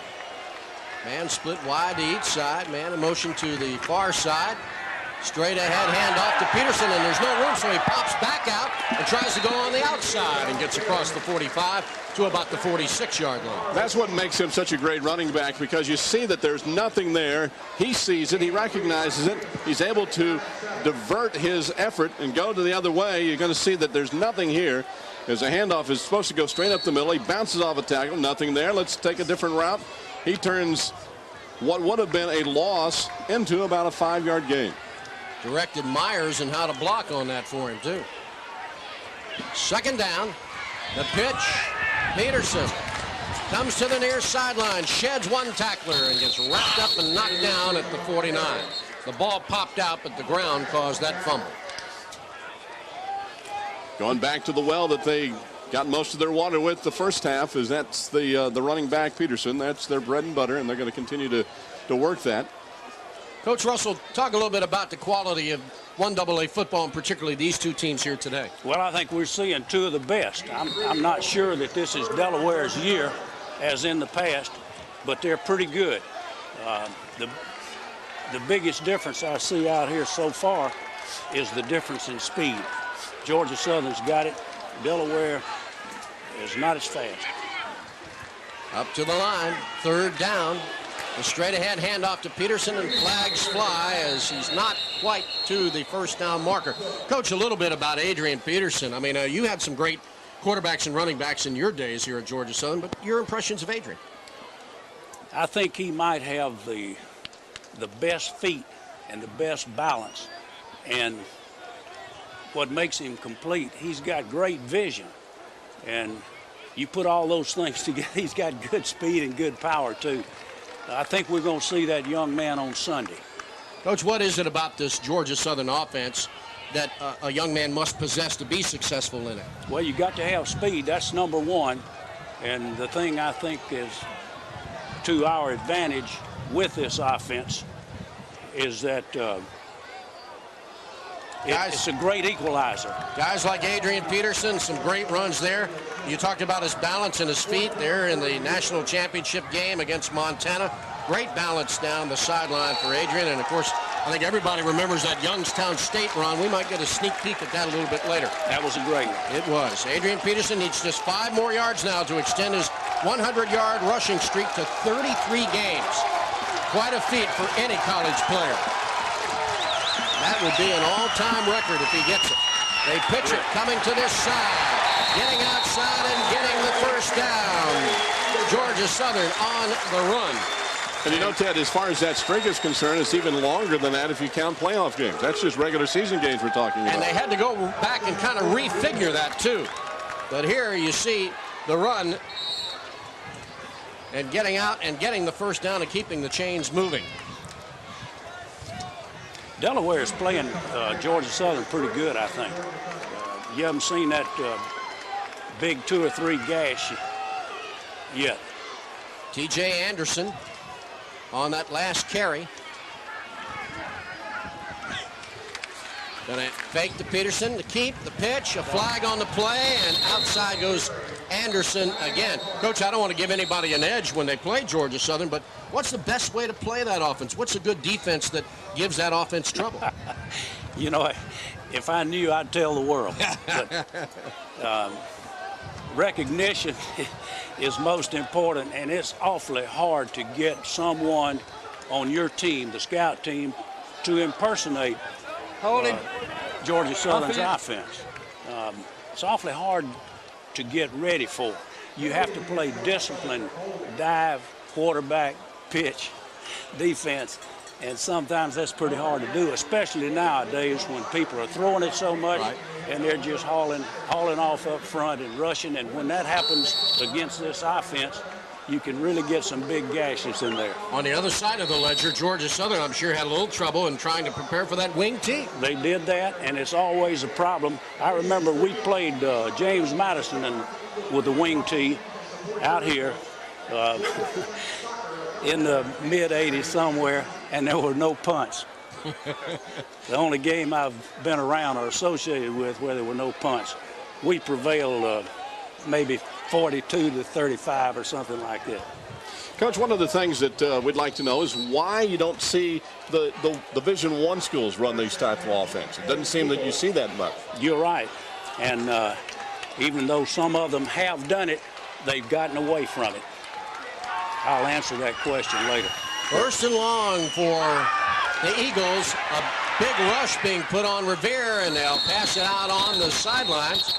And it is incomplete as he caught it out of bounds. Okay, Coach, why don't they run that offense at the Division I? I can't tell you exactly why I think they don't run it. I don't think they're smart enough in the first place. Maybe quarterbacks are hard to come by, and quarterbacks in this offense, they're going to take some hits. I know you guys here at Georgia Southern would hate to lose Paul Johnson, but what's the odds of him going to a bigger school? Well, you just asked the question. Why don't they use this offense? Revere on the run, breaks some tackles into the open field. Look at Peterson racing ahead to block for him. He's out of bounds at the 2.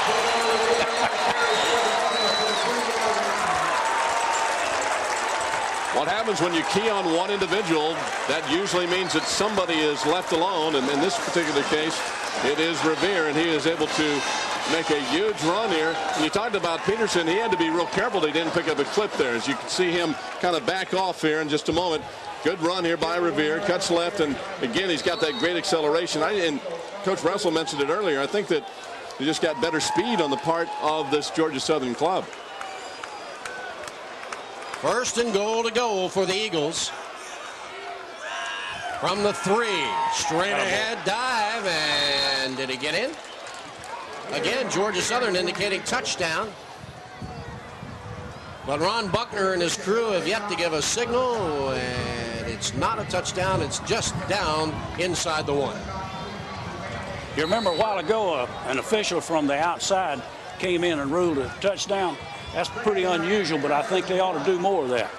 One of them can see it, he should call it. Up to the line it comes, second and goal for the Eagles. Ball in the middle of the field, Revere on a sneak. He got in, touchdown, J.R. Revere. Second time in this game they've used a quarterback sneak to score on very similar plays, one at the other end of the field. And now this one expands the lead to 30-7. Coach, what is the deficit that you feel that you can't allow the other team to get you down by? I mean, obviously you don't want to get down at all, but where do you feel that you're really in trouble if you get down by a certain amount of points? Well, that's hard to say, Jeff. We were down to Furman 28-6. And came back, but I think that's very unusual. Shelton with the extra point. It's good. 31-7 with 9:35 remaining in the third quarter. More wisdom coming our way from Coach Herc Russell, and more football coming your way from Paulson Stadium right after we take this. I'm out. Not that difficult to play. It's just when you have a great offensive line that can get you a heads up. And that's what happens there. We're going to get a second look at it. This is from the end zone. You just see the offensive line blows off the ball. And for the second time in this ball game, Revere's able to score on the quarterback sneak. Coach Russell, a rather routine play, but if you don't get that offensive line surge, you don't get 6. Well, they got a good surge, and I guess that's the best play in football from the 1-yard line. James Madison leads New Hampshire 12-7 with 11:50 to go in the third quarter. Rhode Island leads Hofstra 21-14 with 6:50 to go in the third quarter. And Villanova is leading Northeastern 17-0 with 11:23 to go in the second half. The kickoff will go into the end zone for a touchback. William and Mary leads VMI right now 7-0 with 7:40 remaining in the second quarter. Coach, we talked about getting down by a certain amount of points. Now it is 31-7. Does that change the game plan? Do you have a secondary game plan when you are behind? What's that do to your game? Well, I think Delaware has got to come out throwing the ball. They've been right successful in doing that. And I'm sure that Georgia Southern, on the other hand, will stick more to basics. Jamin Elliott split wide to the left. Back to pass, looking for Elliott. Pump fake, now they'll go over the middle, and it is incomplete at the 32. A little short hop there. Trying to find Delaware's Butch Patrick. Just when it looked like Postal Wade had found a rhythm, as we look at that scoring play with Revere with the 1-yard dive, 57 yards. They took a little more time than they normally do, 3 minutes in the second, only 5 plays, however. 2nd and 10 for the Blue Hens from their own 20-yard line. Georgia Southern leading 31-7 here in the third quarter. The fake handoff. Postal Wade just cannot get outside to pitch it. Georgia Southern is really playing well on defense, especially against their option play. They haven't gained much with it all day. Trying to pitch it out to Dan Mulheron there, but he just did not have the opportunity as the defense wrapped him up. Seems like things are slow to develop, Coach, as far as that offense is concerned. Well, you're right there, and I think Delaware lacks the foot speed, at least compared with Georgia Southern. Postal Wade has not had a bad day. As you see, 7 out of 12 for 76 yards. He does have the interception and, of course, the touchdown pass. 3rd and 12 for the Blue Hens. Back to pass, post away. He's got protection, steps up into the pocket, lets it go in and out of the hands of Butch Patrick. And that was a catchable pass. That was a catch that, a good receiver generally will make. A catch that good receivers have to make in order for you to be successful. And obviously a big play there because it brings up 4th down and 13. And Delaware seemed to move the ball better when they do pass the football. I think that's their best chance, especially with this score. Chris Steiner about to punt it away from the Delaware 5. See if he gets a good snap. It's low, but he handles it. Not much of a rush. He gets a good spiraling kick high into the air. No fair catch called for. A suicide catch at the 46. Flags down. Coming to the near side to the 50 and knocked out of bounds at the 45. And the penalty, we'll have to see what that is, but Anthony Williams on the carry coming to the near sidelines. Let's see what the officials tell us is the call. Ron Buckner getting the information. And we'll see what Ron says. It is pushing against Delaware. Look at it again. Looks like he got too close. And in the halo, as they call it. And so penalty goes against Delaware. I guess it's a cliche to say turnovers and penalties will kill you, and that's what's happened to Delaware. Well, it may be a cliche, but it's certainly the truth. I guess that's why they become cliches, because people use them so much. I'm not sure about that rule, whether it's a good one or not. Tubby Raymond standing across the way with his arms folded. Paul Johnson giving his quarterback the instructions, and the crowd basking in the South Georgia sun in the prettiest little football stadium in America, as the man to my right once called it. Coach Irk Russell joining us here in the booth. Here comes Georgia Southern out of the huddle from the Delaware 45, 1st and 10. Starts right, goes left. Revere going to keep, cut, gets a block, tries to get outside and gets knocked down at the 33. Well, Coach, I know that you are very proud of having built the football program, but it's not only that. You've built an entire athletic program here, and this facility is a kind of a monument to what you've built here, and I know you're very proud of it. Well, we call it our house, and we think it's the prettiest little stadium in the United States, and the playing field is just super. If we hadn't won another game or a game at all, this community is to be commended for this great stadium. It's been great to be here.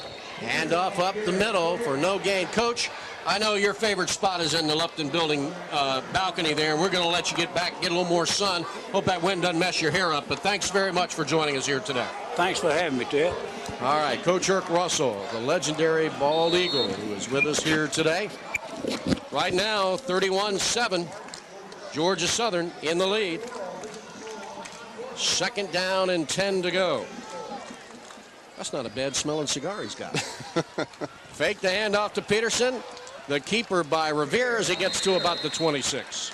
I've had an opportunity over the last couple of years to get a chance to visit on some various assignments that I've worked with Eddie Robinson, who's a legendary coach from Grambling State, and now Irk Russell. Doesn't get much better than that. Not hardly. Got a couple of the best, that's for sure. Georgia Southern moving the football now. 3rd down. 3 yards to go for the Eagles. Revere fakes the handoff, keeps, pitches outside. Not a great pitch, but it's handled and down the near sidelines on the scamper for the Eagles. Robinson, or check me, that's Kevin Davis on the carry. You're going to see the near miss on this as they run it down the line, and he bobbles it, juggles it, gets the good hands. And then, of course, Davis able to make good yardage after pulling it down. You know, you talk about any sport being a game of inches. We look at it from a different angle here. And watch that he almost juggles this ball. Well, he does juggle. He almost fumbles it. Talking about a game of inches, that's a lot of green grass ahead of the defense if they pick up a fumble and run the other way. And Kevin Davis, a red shirt freshman. The handoff to Peterson, and he is wrapped up and thrown down by Mike Adams. Georgia Southern fans thought maybe there might have been a late hit. But for the Delaware Blue Hens on that tackle, Mike Adams out of Patterson, New Jersey. Take a look at this, see whether or not they hit him late. He goes down. I don't know if they whistled him down yet. Now you see the tacklers come in and hit him late. So very, very close to being a late hit. Revere looked like he was a gunslinger because he was over there like he was pulling a flag out of his pocket like he was drawing a gun. He was trying to get the call. Second down for the Eagles, and a flag called as they just took too much time. As the 25-second clock expired. And that, I believe, was a designed play. Ron Buckner going to tell us. Well, the game. J.R. Revere has had himself an outstanding ball game, up over 100 yards with rushing. This is his fifth 100-yard rushing ball game, and you see he's averaging 8.8 yards per carry in this ball game. And of course, 2 touchdowns he have been from about a yard out, but what an outstanding job he has done. And that also offsets the offense in terms of having the defense be able to key on Jess Peterson. The penalty makes it 2nd and 13. They hand it off straight up the middle and to the 10-yard line on the carry. Goes Adrian Peterson. Now he's down on the field just before halftime and talked with Tubby Raymond at halftime. And tell you what, it is quite warm down there. Somebody said that it was 104 degrees on the field. I don't know where they came up with that number. The wind has picked up, and it's a nice cool breeze blowing through here. As cool as it can get on a 90-plus day. Well, as you probably have seen from our camera shots, Allen E. Paulson Stadium sort of down in a bowl. 279 yards rushing for Georgia Southern. Now going to the air. Revere scrambles, comes to the left side, tucks it to run. He's back to the 10 and knocked out of bounds just shy of the 10.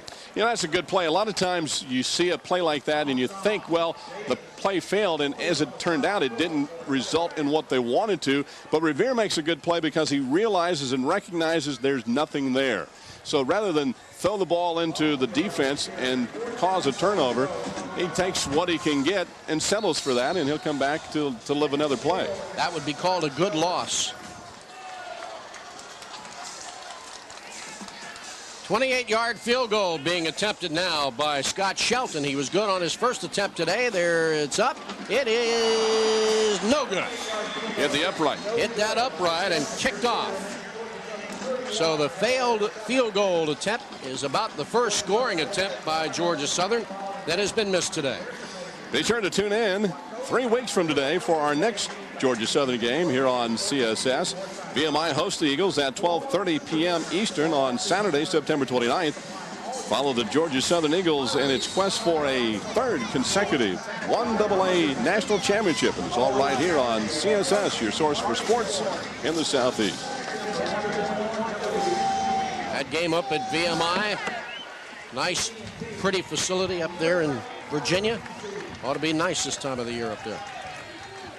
Delaware with the ball now. 1st and 10 from the 20. Handing it up, straight up the middle they go for about 2 or 3 yards. And the offense just unable to really get clicking here. They, right before the half ended, they had a pretty good little rhythm going, but not now. You know, I think a lot of people would be surprised if they look at this score and see the lopsidedness of it compared to how close the game a year ago was. Really, if you stop and look at it, Delaware outside of the quarterback spot is not that different a ball club. Now, of course, they are young in the secondary, but this has been just a total effort and almost a total domination by Georgia Southern. A handoff up the middle and a bit of a tough exchange between quarterback Postlethwaite and the running back Blyer, and not much gain on that, a pickup of 1. Something we should point out, too, is that Delaware had a couple of extra days to prepare for Georgia Southern, as their opening game was on a Thursday night. Right. And so that gave them a couple of extra days to heal any bumps and bruises they may have had and to try to put in the game plan for this game. But, again, penalties, turnovers have cost them. And I think the quickness and the athleticism of the Georgia Southern Ball Club has also been a big factor in this game, too, Tim. 3rd down and 4 to go for the Blue Hens. Looking to the left side. Now Postlethwaite looking back right. Completes the pass to Pinnacow. He's got it, and across the 35, up close to the 38 before he's knocked down. But it is enough for a Blue Hen first down.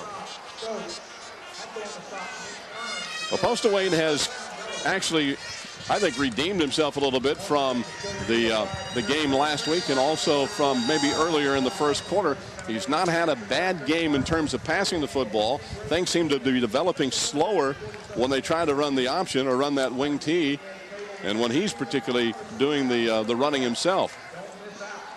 Up to the line they come. First down.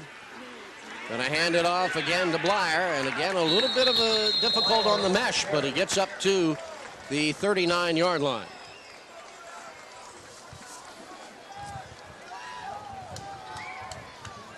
Going to look at Freddie here, who is just one of the strongest guys on the team and on the football field today. Fights off that blocker, and there he is, among others, to make the tackle. There you see he's a first-team All-American selection, of course, all Southern Conference selection. He's a good one. Second down and 9. Back to pass. Postaway has pressure inside. The wall just collapsed around him. Victor Cabral with the sack. And that backs up the Blue Hens all the way to the 30-yard line, their own 30. Little play action. They didn't buy it. They didn't really sell it all that well. On that play action, you see that he fakes to the running back, and that's trying to freeze the linebackers on the rush so they play back for the pass. But Georgia Southern read it completely all the way and didn't buy that fake. Third down. Back to pass. Out of the pocket. He's flushed and sacked again. Same effect. Victor Cabral again. Back-to-back sacks.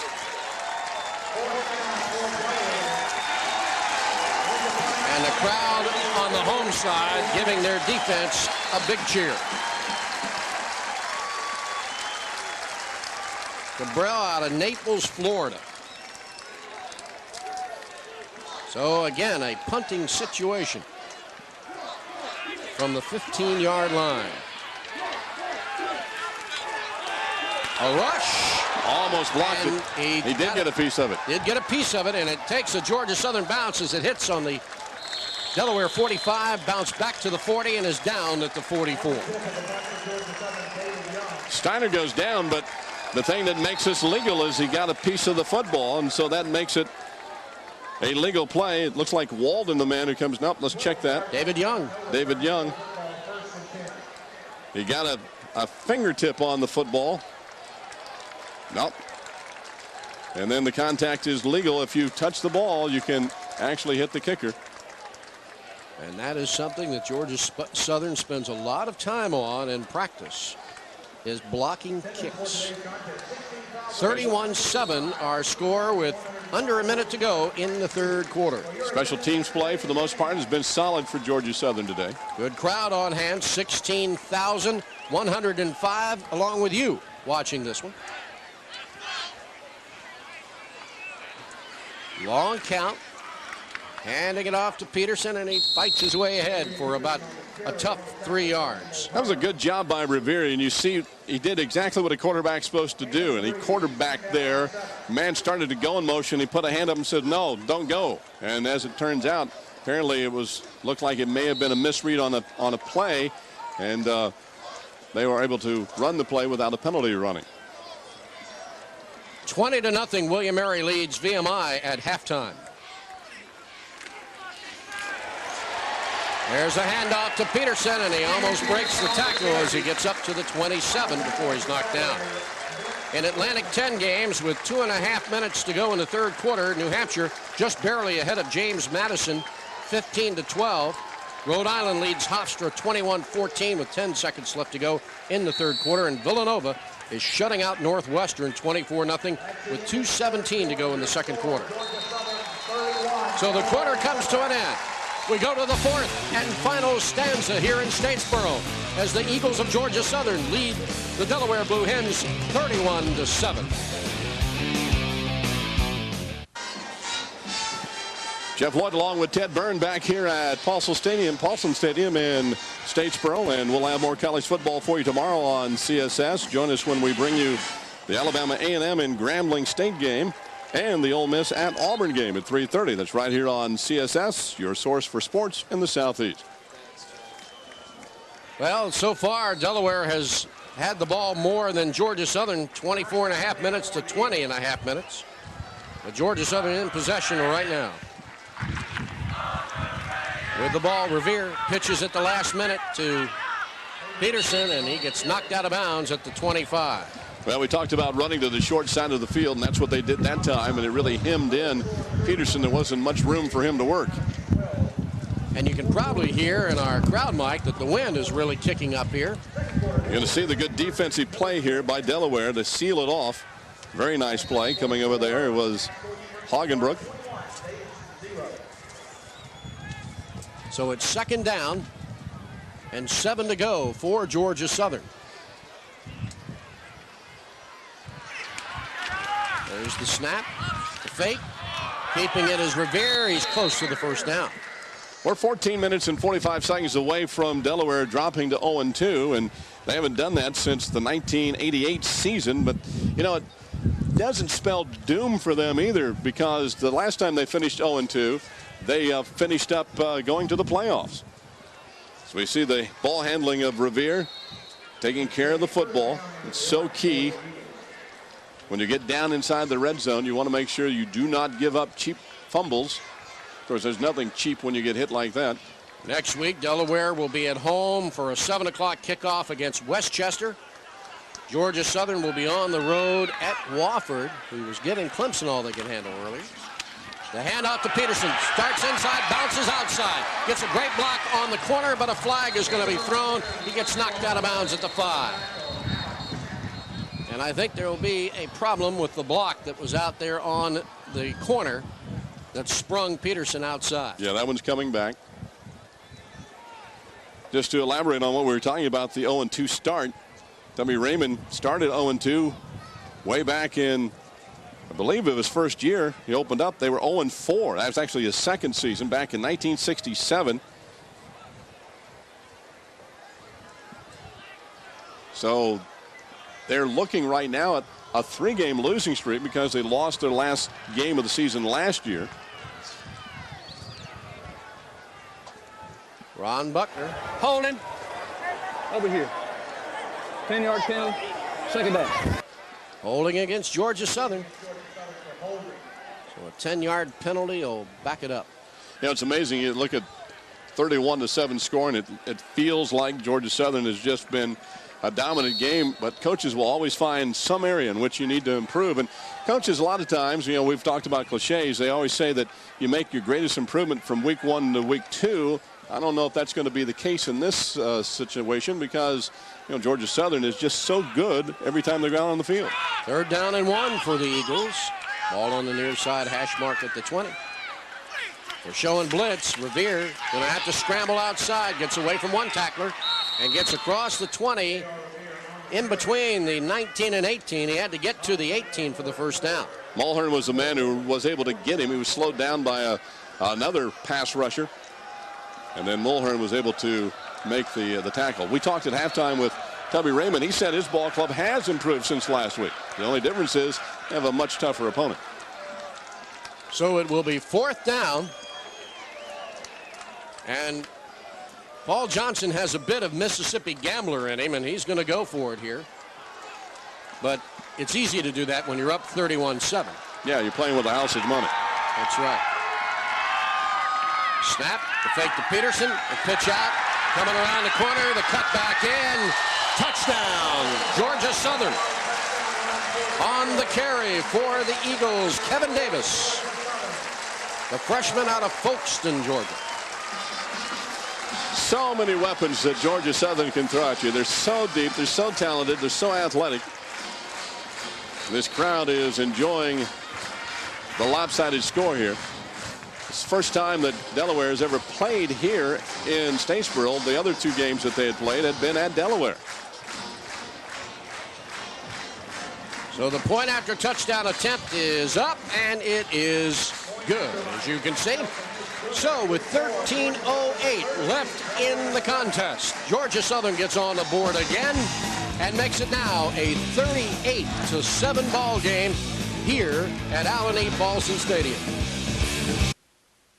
Georgia Southern getting in on a nice run. Yeah, and we talked about so many different weapons they go to with this Georgia Southern. He's got great acceleration, burst of speed right there, cuts back in, then cuts to the middle of the field and touchdown.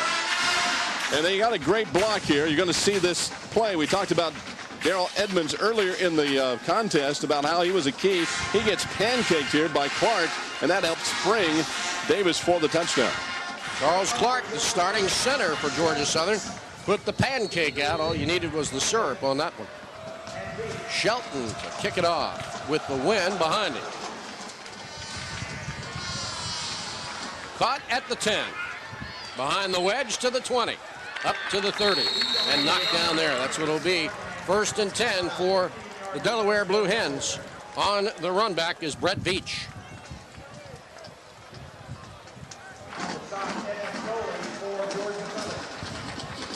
So Sam Postlewaite now going to try to come out and generate his team.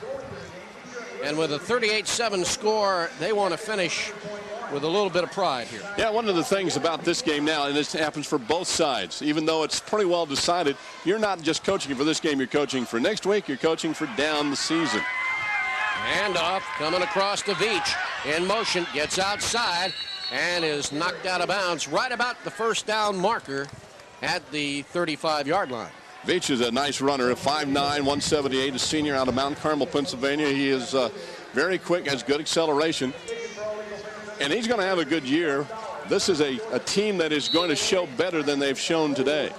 It is tough to go on the road to the #1 team in the nation's place, our house as they call it, and to try to knock off a team that's won 32 straight here. And now you see Veach as a second-team All-American.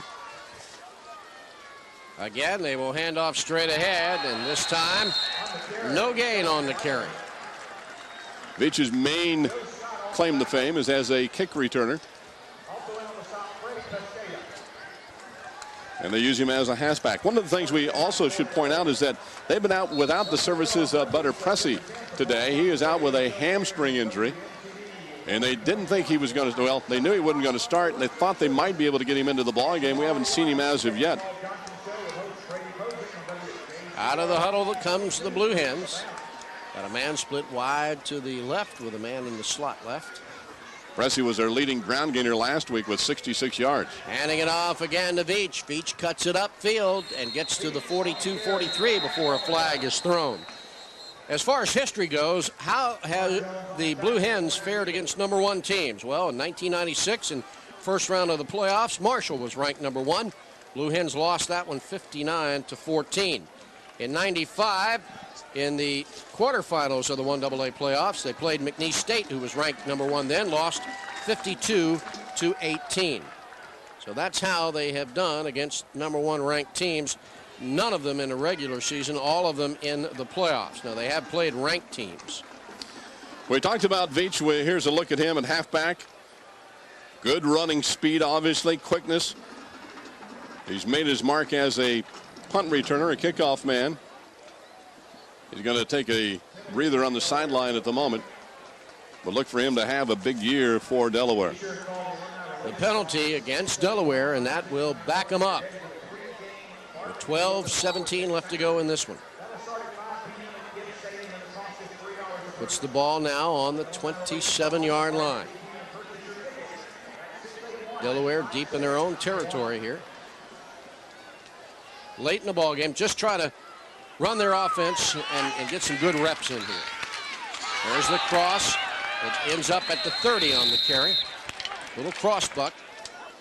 Well, you know, it comes to a time in your preseason practice where you are running against your defense. Your defense is playing the scout team. As we look at Tubby Raymond, he is 9th on the all-time college coaching list, coming up on 300. He'll get that 300th win sometime this year.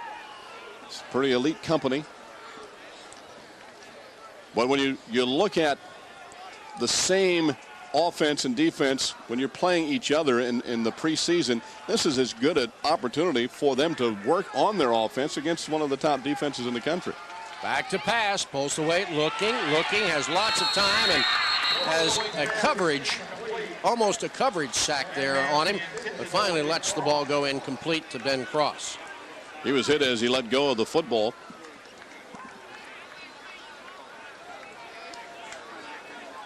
You know, Jeff, again, question mark, I think, for Delaware now is quarterback, and what can Tubby Raymond and his staff do to get Sam Postlewaite a little more relaxed in there and put him in a better position to run this offense? I think what it is right now is what they're doing. You know, letting him just get more snaps. Man in motion to the far side, back to pass. Postlewaite over the middle, complete at the 35, and that's a good point. Instead of possibly pulling him out and letting someone else get some reps, this is certainly a chance for him to get a lot of snaps under quality conditions. Well, and it'll only make him better. You can't duplicate what you get from game time experience. You can scrimmage, you can do all the things you need to do in practice, but it's not the same as being on the field in the stadium that has people in it, crowd cheering, and the pressure of a good defensive team. So it is Delaware forced to punt on 4th and 11. A good snap and a nice high, beautiful spiraling kick. It'll hit at the 10. It'll roll into the end zone, and a good move by Anthony Williams to let that ball sail into the end zone. So with 10:26 left to go in this one, Georgia Southern leads it 38-7. Back with more of the fourth quarter after this. And we're back, and if you want to keep up with what's going on CSS each day, then the place for you to go is to the CSS website at www.css-sports.com. You'll find our weekly schedule there, as well as other information about our network. CSS, it's your source for sports in the Southeast. Well, there's the big water tower sporting a number of antennas as well as the Southern Boosters logo. Southern Boosters, the fundraising arm of Georgia Southern Athletics. John Mulheron, the president of Southern Boosters, does a great job of keeping the fans informed and getting out and raising money so that athletes can have scholarships here at Georgia Southern. Got a different quarterback in there. Going to hand it off, coming to the left side on the carry, but knocked down for not much of a gain on the carry, T.J. Anderson. And in the game is Melvin Cox, the backup quarterback, as they are going to rest the starting quarterback, J.R. Revere. Delaware still playing hard, still playing good defense as they are trying to get into a position where they improve each time out, each snap. And a very good defensive play there as they continue to play hard. That shows some character on the part of the Blue Hens. Melvin Cox rolling right, wanting to throw. It is in and out of the hands of the intended receiver, Kevin Davis. Yeah, it looked like he may have tried to turn upfield before he actually wrapped it up. There's a look at your new quarterback. Melvin Cox, 186 sophomore, 6'1", and Cox is seen some action before. He's out of Newcastle, Ohio, and he's been a backup quarterback to J.R. Revere and has gotten a lot of playing time as Georgia Southern has had some pretty lopsided victories, which allows, in contrast to what we were talking about Delaware, allows Georgia Southern to play some of their younger players. Yeah, you and I were thinking along the same lines. I'll let this play develop here. The pitch outside, and running out of bounds is Anderson on the far sidelines. Yeah, it had me scrambling for the media guide. I wanted to look what Delaware's scores were last year because obviously they had an opportunity to perhaps play somebody besides Nagy, their quarterback last year, and get Postlewaite some snaps. They didn't do much in terms of that. Well, that's one thing that certainly Georgia Southern has had a luxury of being able to do is they have gotten out ahead, and many games they have gotten some of their younger players plenty of playing time, and that sure pays off in the future. Again, the Eagles have to punt. Shelton going to kick it away on 4th and 9. It'll hit at the 49 and be down at the 48 of Georgia Southern. 9 minutes and 29 seconds left in this contest. Georgia Southern on cruise control as they lead Delaware by a score of 38-7. And we're back, and coming up next on CSS, it's more live college football when East Carolina takes on Tulane in New Orleans. And then also at 7 o'clock Eastern tonight, we'll have the Troy State playing at Middle Tennessee State. That'll be a good one. Following that game, we'll have a wrap-up of all the day's action on ESPN News. And so we invite you to stay tuned for a full day of college football right here on CSS, your source for sports in the Southeast. Paul Johnson looking rather relaxed out there on the sidelines. Holstowait now under center for Delaware. Puts a man in motion. Fakes the handoff, keeps, turns it upfield, and gets across the 40-yard line.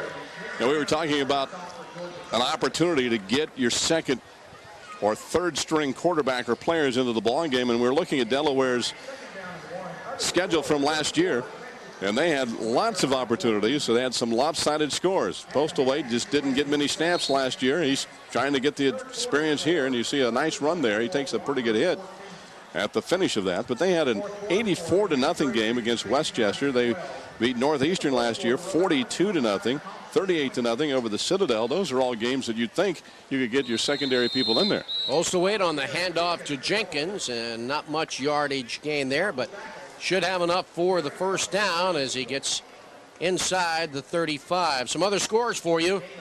It's William and Mary at the halftime leading VMI 20-0. And in the Atlantic 10, New Hampshire has gone in front of James Madison 18-12. Rhode Island leads Hofstra 29-20 in the fourth quarter. Villanova is still shutting out Northeastern at the half 31-0. Holstowait really not a bad day passing wise, but he's had some difficulty running that option, and that's a big play right there as it didn't develop. And of course, one of the things they talked about, Ted, and as far as last week's ball game, they said the offense let him down. Not so much that he let them down. They felt that there was a lot of things that happened last year as you see this offensive line that starts to collapse and then nowhere to go for Holstowait. So that's another example of the offense letting the quarterback down. And there was your high-low. You had Middlebrooks coming in up high, and Eric Hadley coming in on the low end. Second down and long yardage. Gonna let it go outside. It is complete to Jenkins, but just like the rodeo, he is roped, tied up, and thrown to the turf by Aaron Whitaker.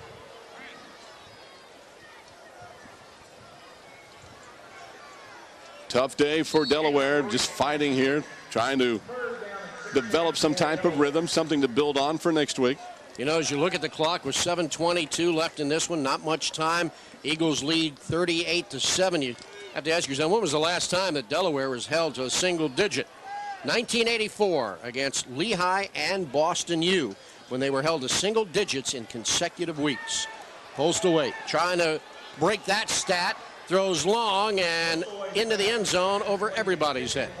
Like he's got plenty of arm. Trying to find Mike Medley again, but Medley was running into double coverage, and Holstowait wisely threw it beyond everybody. Stops the clock with 7:02 to go. Tubby talking a little bit there, giving the route instructions to Mike Medley. So we have to punt the ball away now, with the ball being punted from the 46-yard line. A bad snap, not much of a rush, and a kick that will hit at the 18 and roll inside the 5 and be downed at the 2-yard line. So Georgia Southern will be in a hole here as they start off. There's Paul Johnson as he now goes to work in calling the offensive plays. As you take a look at the championship flags. Last week, in a halftime pregame ceremony, I should say, they hoisted that 6th national championship flag. Georgia Southern won AA national championships in 85, 86, 89, 90, 99, and 2000. What a legacy. And this team right here, Delaware, was the last hurdle to get to that championship game last year, and they made it past Delaware in the semifinals. First play, a running play right up the middle. Paul Johnson now, his teams have tied or broken 382 individual or team records, and Adrian Peterson certainly responsible for a lot of that. Yeah, it's tough to replace a legend. There were some coaches in between Irk Russell and Coach Johnson, but, this guy's building a legacy of his own. No doubt about it. Delaware almost jumping off sides, but back in time. Long count. Now the snap. Fakes the pitch, keeps, turns it up, and across the 15, close to the 16, goes Melvin Cox. And it'll be enough for a first down for Georgia Southern. Well, this is the second week in a row that Delaware has played a team that's had Georgia Southern connections. Last week, Rhode Island, under the directorship of Tim Stowers, who was the head coach at Georgia Southern just before Paul Johnson. And he got a national championship here as well. Up to the line they come. Georgia Southern changing the play. Cox putting a man in motion, handing it straight up the middle. And about a yard or two, not much more than that. And I think for Georgia Southern, they want to keep the ball in bounds and keep the clock running. Yeah, you're talking about the flags. It's interesting to walk through the press box or through the athletic facility here, and you've got one of them yourself, having worked with the Georgia Southern. But you talk about the tradition, a lot of those rings, those championship rings that everybody has here. There's Coach Russell. He's back on his perch. We put the Eagle back on his perch, which is on the Lupton Building porch on the veranda, and we want to thank Coach Irk Russell once again for stopping by and spending some time with us up here in the booth. And Delaware's defense, Dominic Santoli, wants to thank Melvin Cox and spend a little time with him as he sacks him in the backfield. Seems like each year those championship rings get gaudier and gaudier. They are awfully gaudy. They really are. And when there's 6 of them in the drawer, some of these guys have, it is a gaudy looking sight. Get a look at the replay here as good pressure again, flushing him out of the pocket. Cox nowhere to go. Third down, long yardage, back to pass is Cox, looking to the left. At the sideline, intercepted. A nice interception, and they're wrestling for the ball, but the interception will go the way of Delaware as Sidney Hagenbrook comes up with an interception for the Blue Hens. And Sidney, I'm sure, would trade that interception for a win, but he is a freshman, one of 2 Georgia natives that are on the Delaware roster, and he's out of Atlanta.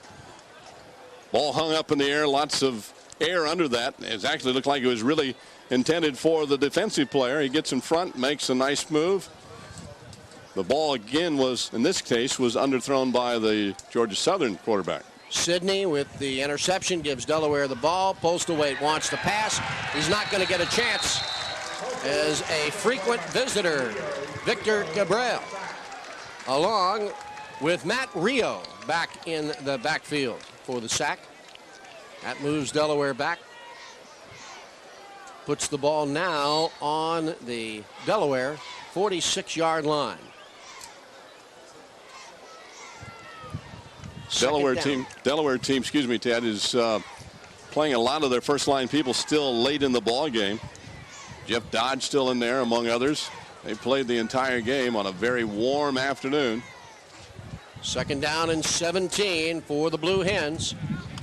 Over the middle, it is complete at the 45, and still on his feet on the run is Jamin Elliott, knocked down there as he tried to get to the outside at the 45-yard line. Talked about Elliott earlier. He is also one of those fellows that's been named as a finalist for the Walter Payton Award. So it's very possible we could see him take home that trophy. Makes a nice catch again. That pass was really zinged, and again, he has such wonderfully soft hands that he can make a quarterback successful.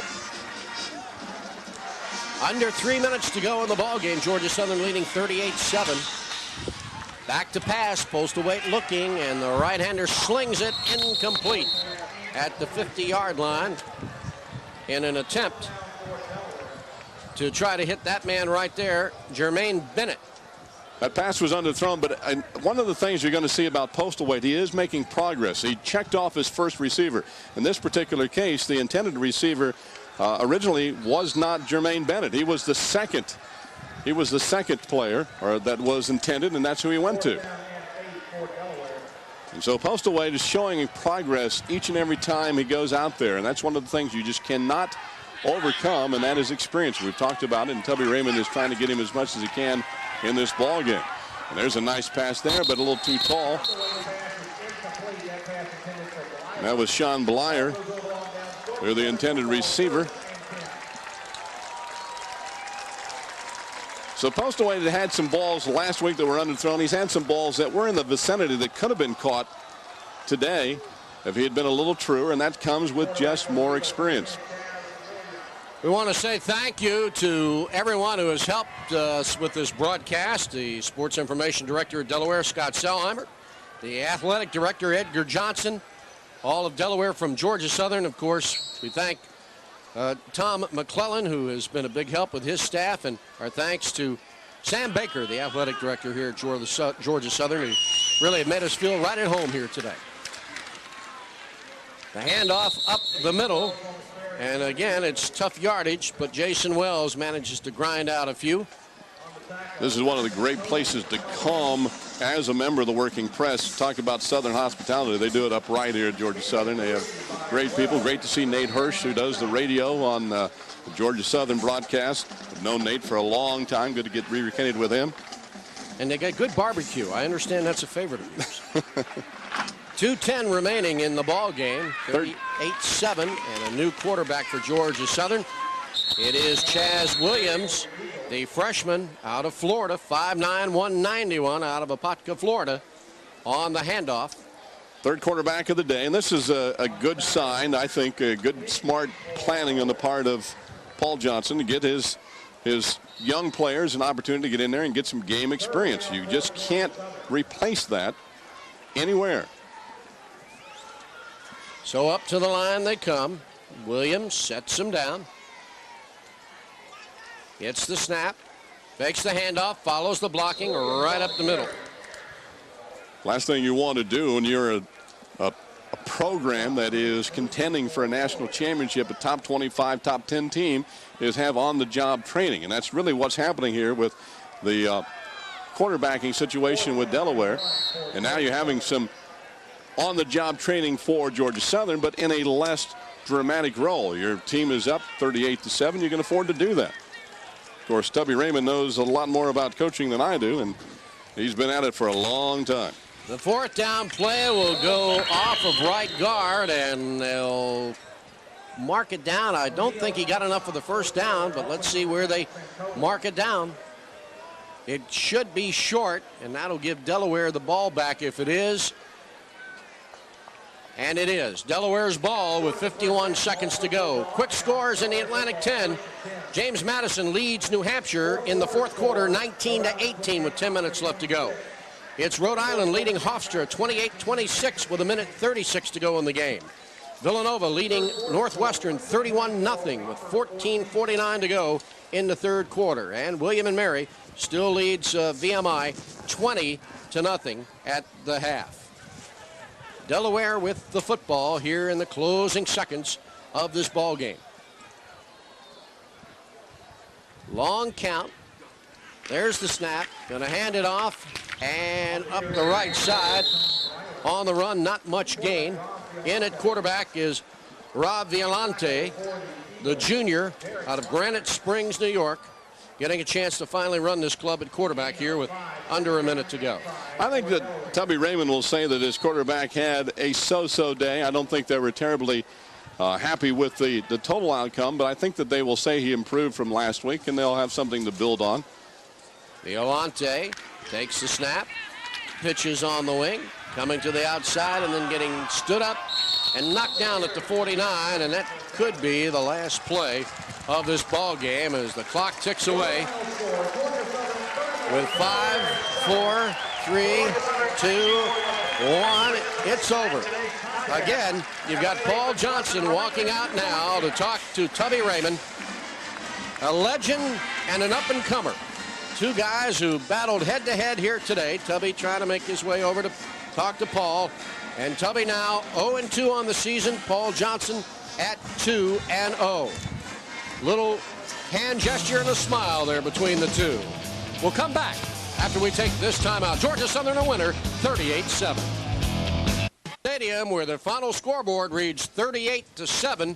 Georgia Southern beating the Blue Hens of Delaware. Jeff, Delaware really fought a hard fight, but Georgia Southern's speed and quickness, I think, was just a little too much today. The game started out, it looked like it was going to be a defensive battle, but of course turnovers and penalties really plagued Delaware. I think they're a better club than they showed today, and I think that they are going to improve from one week to the next. It may not be the biggest improvement from week 1 to week 2. It may come between this game and next week. They know they were up against the #1 team in the nation today, and as a result, they got tested, and they know what they're made of and whether they have to go back to the drawing board. Certainly, and they know what they'll have to go to practice on Monday and work on next week. Delaware will be at home to host Westchester at 7 o'clock. Georgia Southern on the road at Wofford in their conference opener. A 7 o'clock kickoff next week for Georgia Southern and Wofford. That'll wrap it up for us. Jeff Lloyd, Ted Burns saying so long, everybody, from Statesboro, where the final today, Georgia Southern 38, Delaware 7.